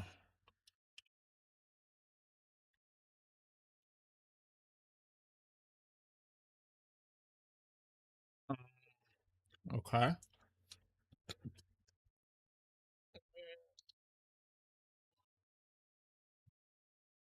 What the fuck? Why does that fix it? What? Nah, yo, I have no clue. If you make it a constant, that just means it can't be changed. I'm confused.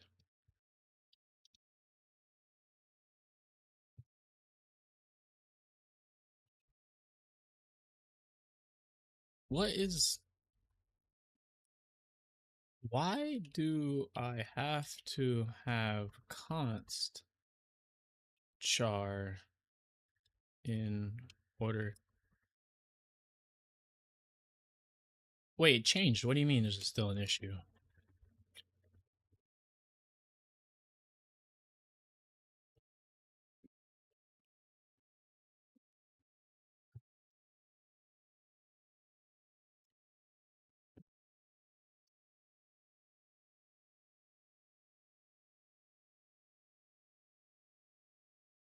Wait, when you write const char as string as a parameter, you're talking about the class's internal buffer.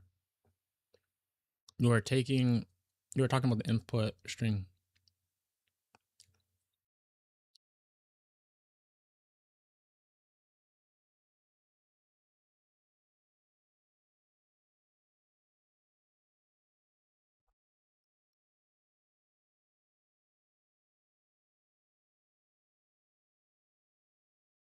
Oh.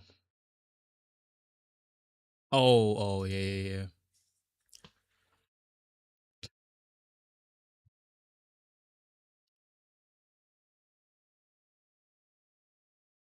yeah. And oh, so size t new size literally just equals str length string length of what? The string.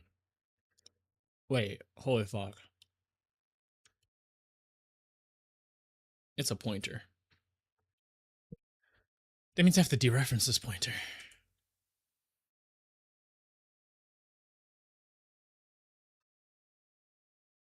I hope that's how that works. Okay, so this we did not. Oh wait. Oh, we should be able to see out like print should just tell you everything about it. So it should just say the word, and then on a new line, it'll print this dot size. Cause like I said dot. To me, that makes more sense. Okay, let's try this now. What was that error? Like, what the fuck does that even mean, bro?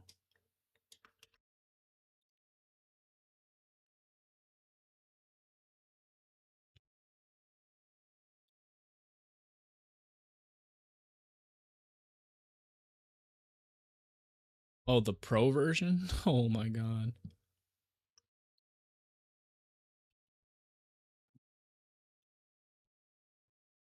Oh, I never would have thought making a string would be this much work. I thought strings were simple. Maybe they are simple. I'm just like kind of slow. C plus compilers being ways you safety guard your compiler's memory. Oh.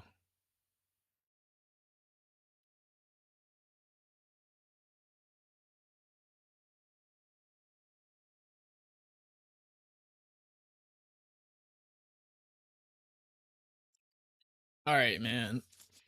So S1 should be changed and should have like a new value.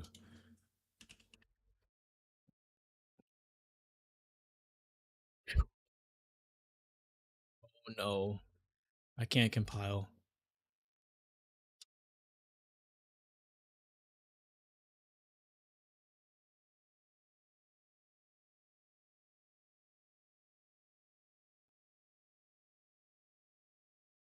Char's incompatible parameter with const char? Oh. Wait, how do they know it's a char though?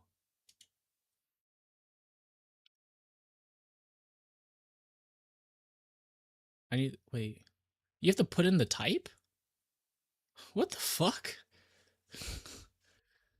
Yo, dog, what?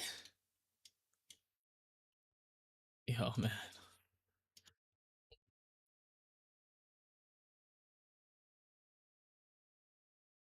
What's the pro way? So he literally just clears out the buffer. Okay, okay, okay. Just remove the star? But isn't this a oh, because it's supposed to be a pointer. Nah, yeah, good point, good point, good point. I'm tripping. Yeah, because it's supposed to strings are literally just pointers, and if I dereference the pointer, it's not. It's no longer. It just would point to the first letter, which is not really what I want. Okay, let's compile. Let's run. Okay. It's kind of ugly, but you know, I think it worked. So we got changed. Why is it not on the same line? Yeah, because I did that. Like, yo, my guy, what is wrong with me? Try this one more time, and then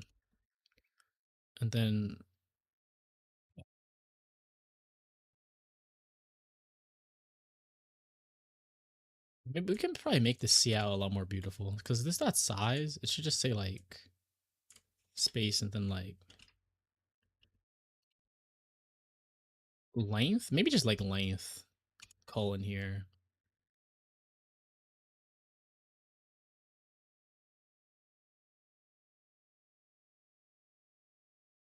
And then this dot buffer, maybe we could just have like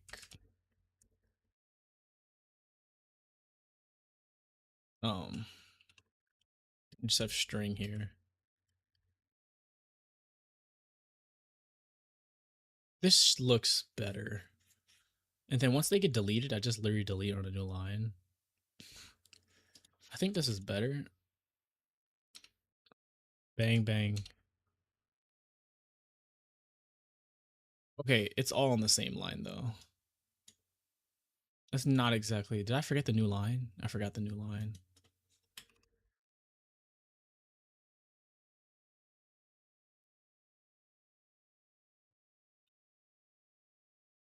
Okay, last time. I think maybe we'll have to fix the assignment operator later. I'm not doing that right now. Okay, beautiful. So string 1 is changing as length 8. String 2 is oh no. This is not 8? What's wrong with this? There's a problem. 1, 2, 3, 4, 5, 6, 7, 8. Okay.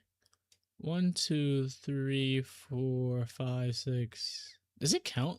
It counts that empty space as a character?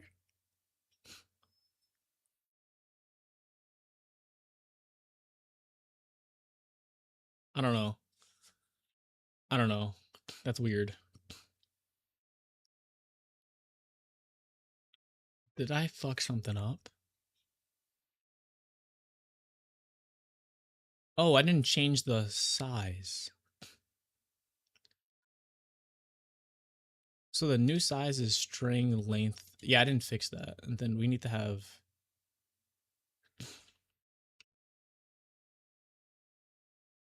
this dot size to equal new size. I think that was the problem.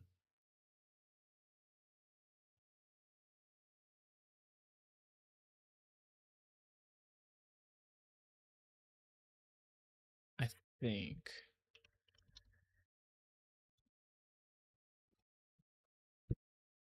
Okay, we did that.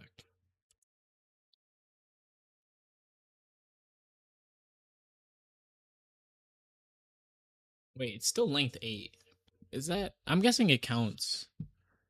It has to just count the fucking.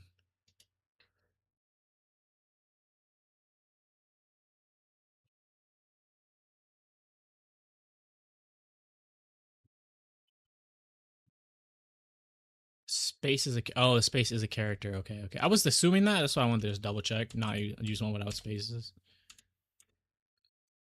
I guess that makes sense because you have to represent it somehow. Okay, S2 is length 2, and then change is length 7. There's no exclamation point. All right, I feel pretty good about this. We don't have a assignment operator or assignment constructor, but you know, I'll live. Let's see how software's doing. This not wait, he's doing this. I never did it this way.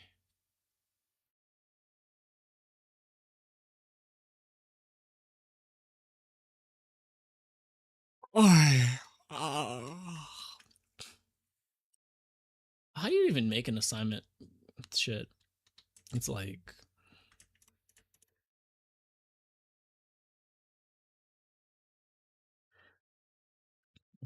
my string.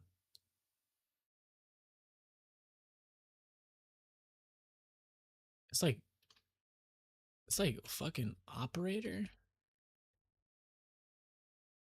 I don't know. I forgot totally how to do that. I'm not even gonna worry about that right now. I'll take this for today. Say, yo, Gemini, what do you think of my code?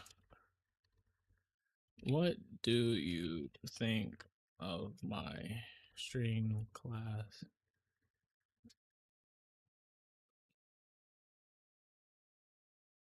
It's kind of not that good, but you know. Hey, I have exams today. Good luck. This is a fantastic start. Building a string class is the right Apache C++ programs because it forces you to stop thinking about variables starting about memory. You got the logic down for the most part, but there are 3 silent killers in your code that will cause crashes, memory leaks. Oh, brother. Deconstructor mismatch. In the constructor, you use new with brackets to allocate in C++. If you use brackets to create it, you must use brackets to delete it.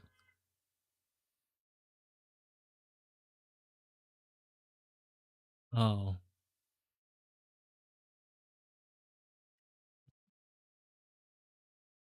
okay. The problem is,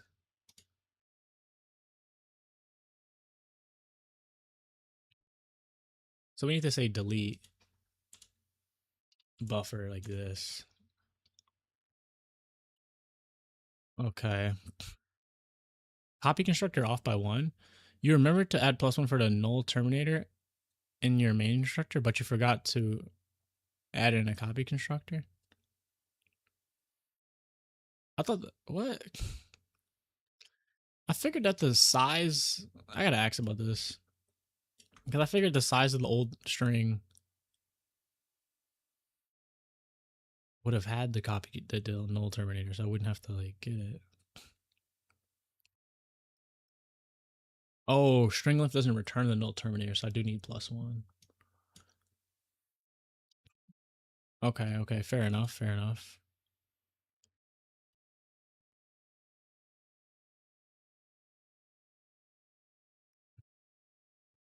All right, your current change is what we call optimistic. You were assuming that the new string will fit the old buffer. If S1 was high, which is 3 bytes, and you call string to super long string copy will keep writing past the end of your buffer and overwrite other parts of your program. You need to delete the old house and rebuild. Oh, okay. The assignment operator? Yeah, I never got this. I'm gonna copy this because actually, I don't think it was that bad.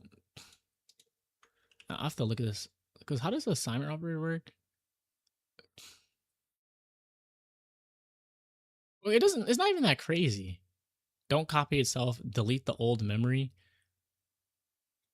and then literally just the size, the other size, the buffer is the new size plus one. That's actually not that hard. That's actually not that hard. I'm taking that any day of the week. Damn.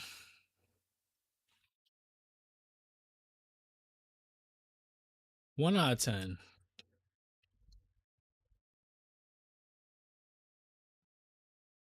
Oof, that shit was crazy.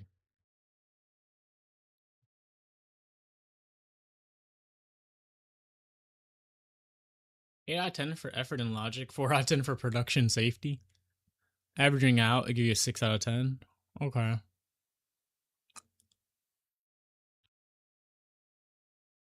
I need to learn that copy constructor thing.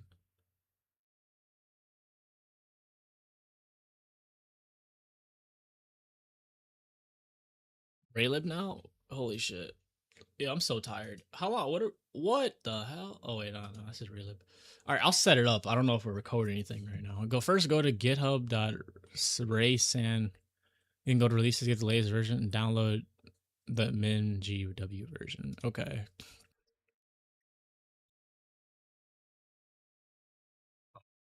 Okay. After this, I'm probably getting off. What'd you say? Go to releases or something? Releases? Releases? Oh, here, 24. Raylib. 5.5. New contributors. Yo, am I retarded? You can go to releases and when where you get the latest 5.5, where do you download this thing at?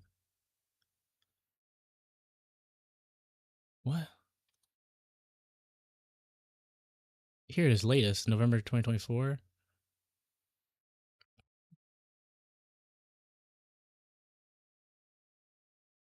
Is there like a download button? Oh, here it is. Okay.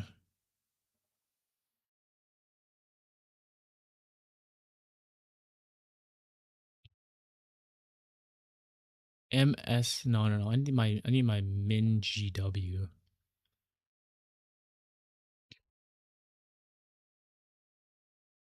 I'm Wince. I think this is me. I'm this one. I'm gonna put this in the C++ folder. Its own folder. Wait, called new. Raylib. Okay, we got Raylib. What else do we gotta do here? Watch this YouTube video. What? I feel like you would like Rick roll me or something.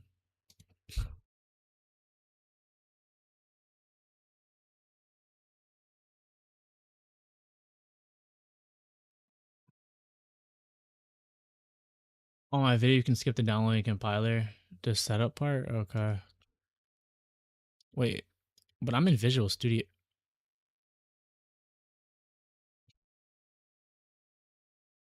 What'd you do? Alright, hold on, hold on. Alright.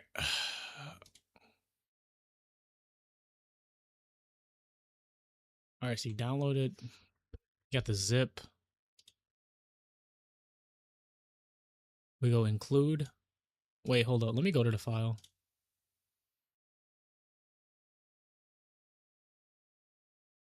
Downloads. C++. Raylib. That was my vector. Oh, I wasn't even a vector from there. I just ended up making a string. Oh wait, okay. Go to straight to the setup part. Go to 121 timestamp. Okay. Okay, I'm there. Where'd you go? Or so you're inside the folder.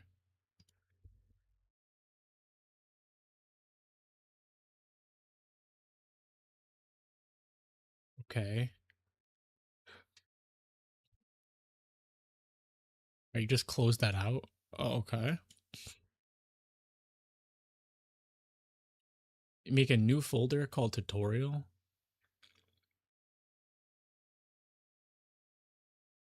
Yeah, how much work is this? Actually, I'm just lazy. I'm trying to get off right now. All right, I'm gonna say we're in a C++ folder, so new folder. Uh, Ray first Ray. The fuck? What is that? Get that out of here.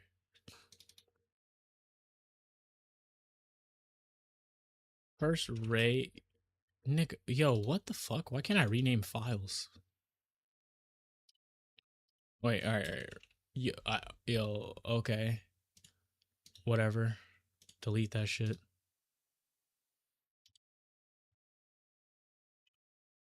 Yo, I literally cannot edit a folder. I cannot make a new folder name, bro.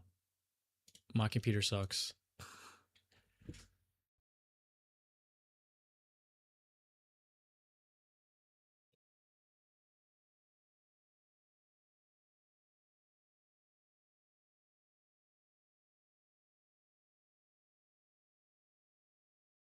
What are you making here?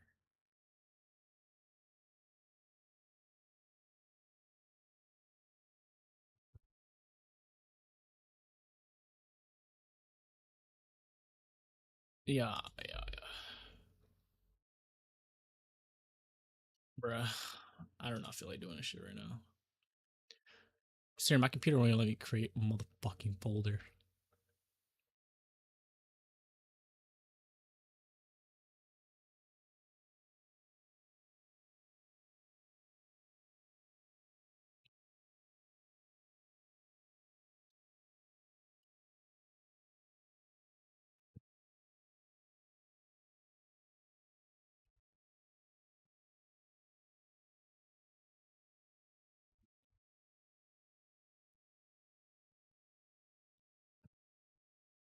Lip. It's crazy.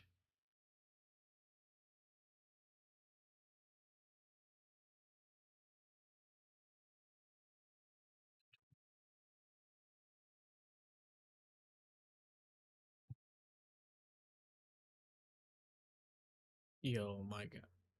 What is all of this? This is to use a library? You can't just push like man, Python's so much easier. Just push like pip install.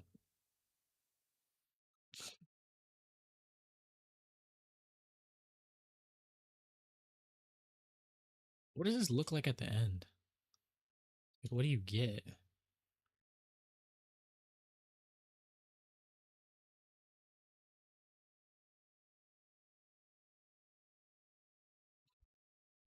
You have to do all this to use a library? Oh my god.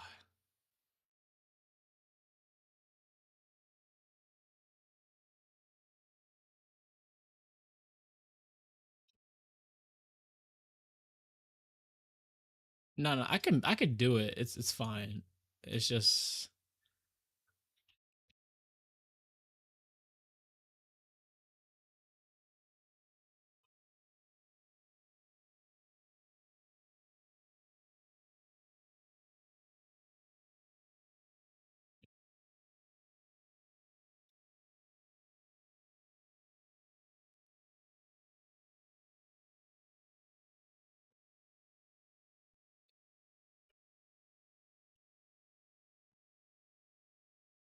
all right. We create a folder in your C folder, and then create the following. We need SRC. Okay.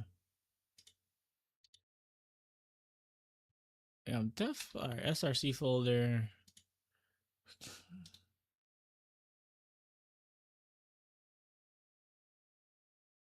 include lib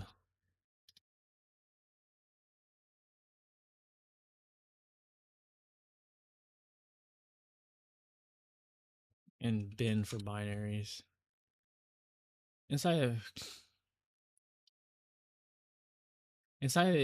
the include, make our new raylib folder and go to raylib download and paste what's inside of include. Okay.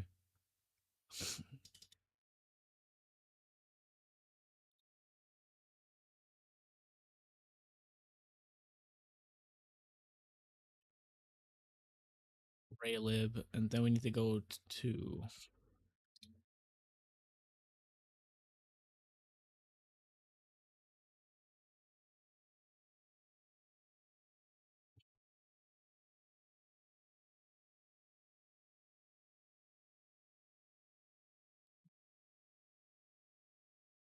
include.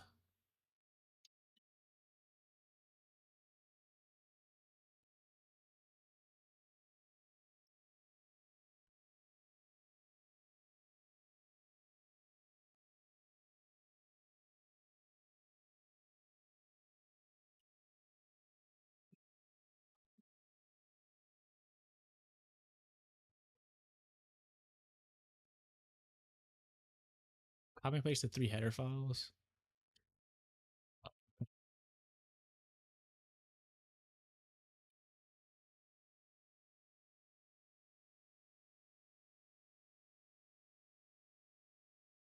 Then paste inside project include raylib. Then go to the lib folder and download raylib. Wait, go to the raylib folder. Okay.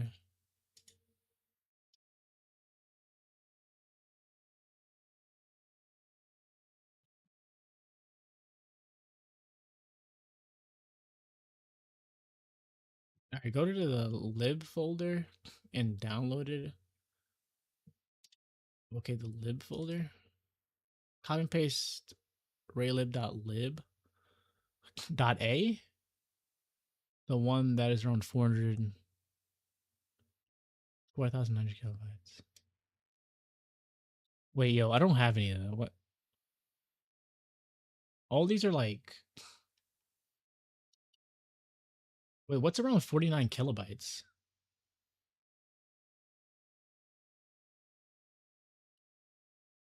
Like you said, copy and paste the one that's around 49 kilobyte, 4,900 kilobytes. These are all like. Oh, these are bytes.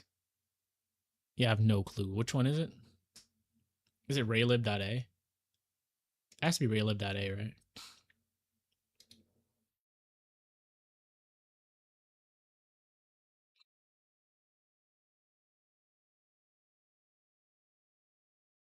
It's supposed to be .lib.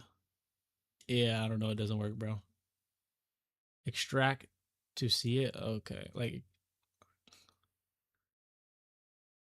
extract this whole thing.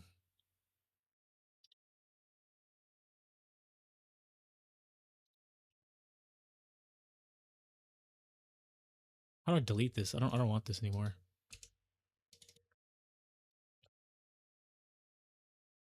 Nah, bro, it's still dot a. Yo, yeah, I don't know, man. I think I'm gonna do this another day. I click the one. Literally says MinGW 5.5. This is literally the one I downloaded.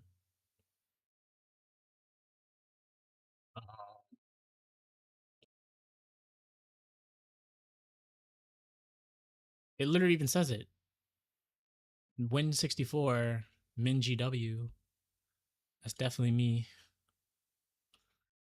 Yeah, but it's been a long day, man. Maybe I'll figure that out. Try getting the MSVC one. Bro, I don't even have MSVC. I don't even have that shit, man. And I have to delete this and delete all those folders.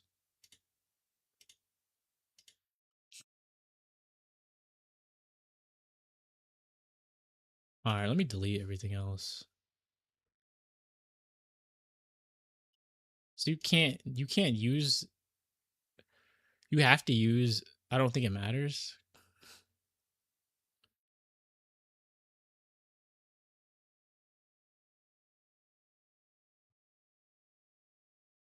I don't know, man. I feel like I just deleted something. Yo, I'll do a shit another time, man. Yo, what's up, man? Yeah, I'm tired. I'm done with this shit, bro. I've been streaming for like 5 hours. It just has .lib instead. Oh, I'm pretty sure I just deleted something. Oh.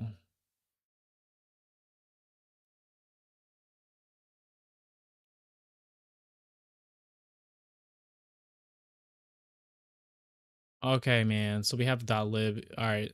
So you want this one, right? What do we do? Let's get this over with.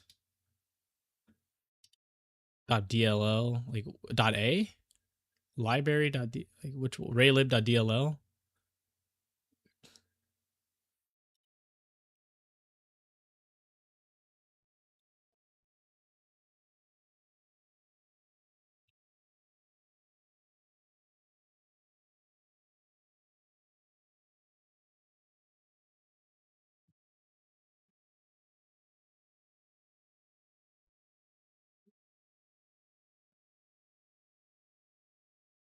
Yeah, all right, yeah. I think I'm gonna just do it. I'm gonna follow this tutorial, and by the time we get on, I'll figure it out. You imported it from your computer?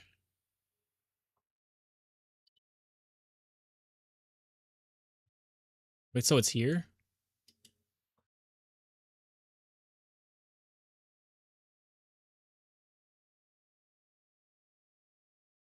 Okay. So can I delete it off my computer? Do I really need two of them?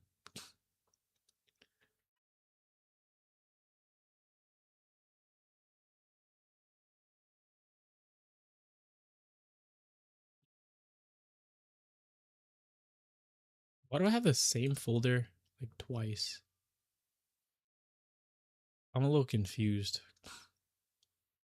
So it's like I have a raylib folder inside of a raylib folder.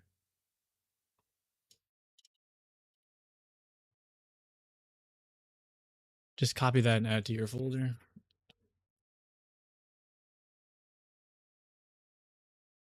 Will it work on my compiler?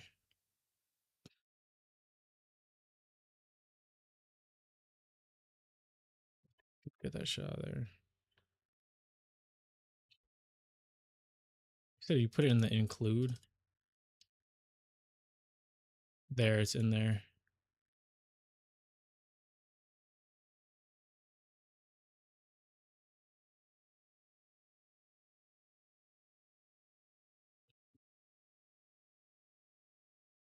Wait, so what's the other one? Wait, so why did I have a Mac one? Yeah, I don't know. All right, so we have it. So are we done?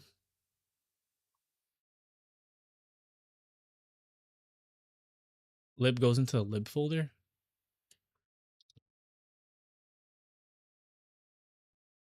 Lib goes into the lib folder. Oh, okay. Okay, there you go, man. Cannot find.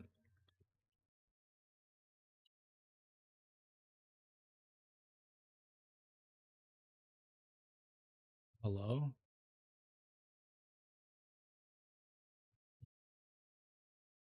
Is it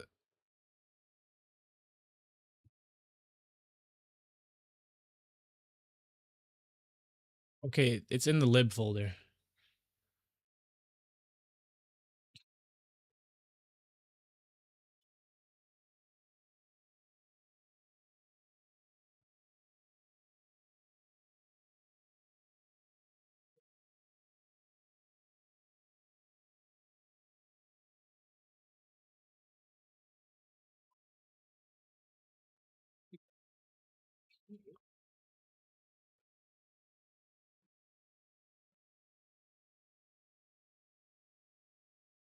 Why do I have music playing, bro? Turn this shit off. All right, does it work though?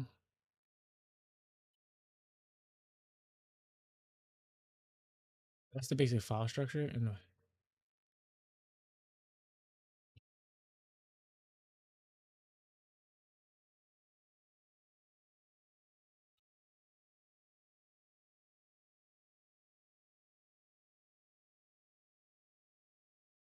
Yo, what's up? What's up? What's up?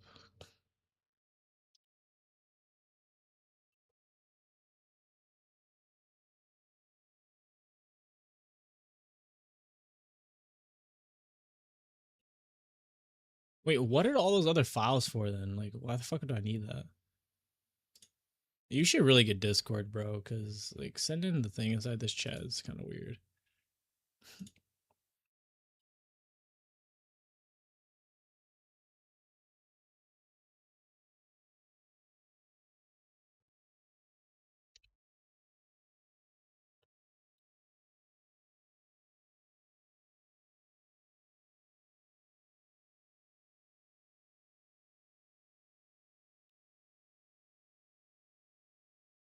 Yo, this is supposed to take like 3 minutes. It's taking way too long.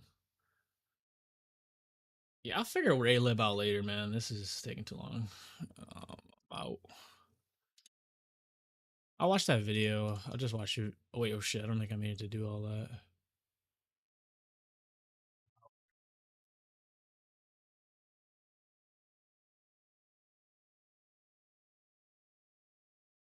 Oh, that's neat, bro. I did it right. All right, that's cool. Anyway, nah, I'm pretty sure I could just figure it out. I'm just tired right now. It's fucking 4 hours of getting my head beat in with vectors. I couldn't even make the vector shit, bro. I had to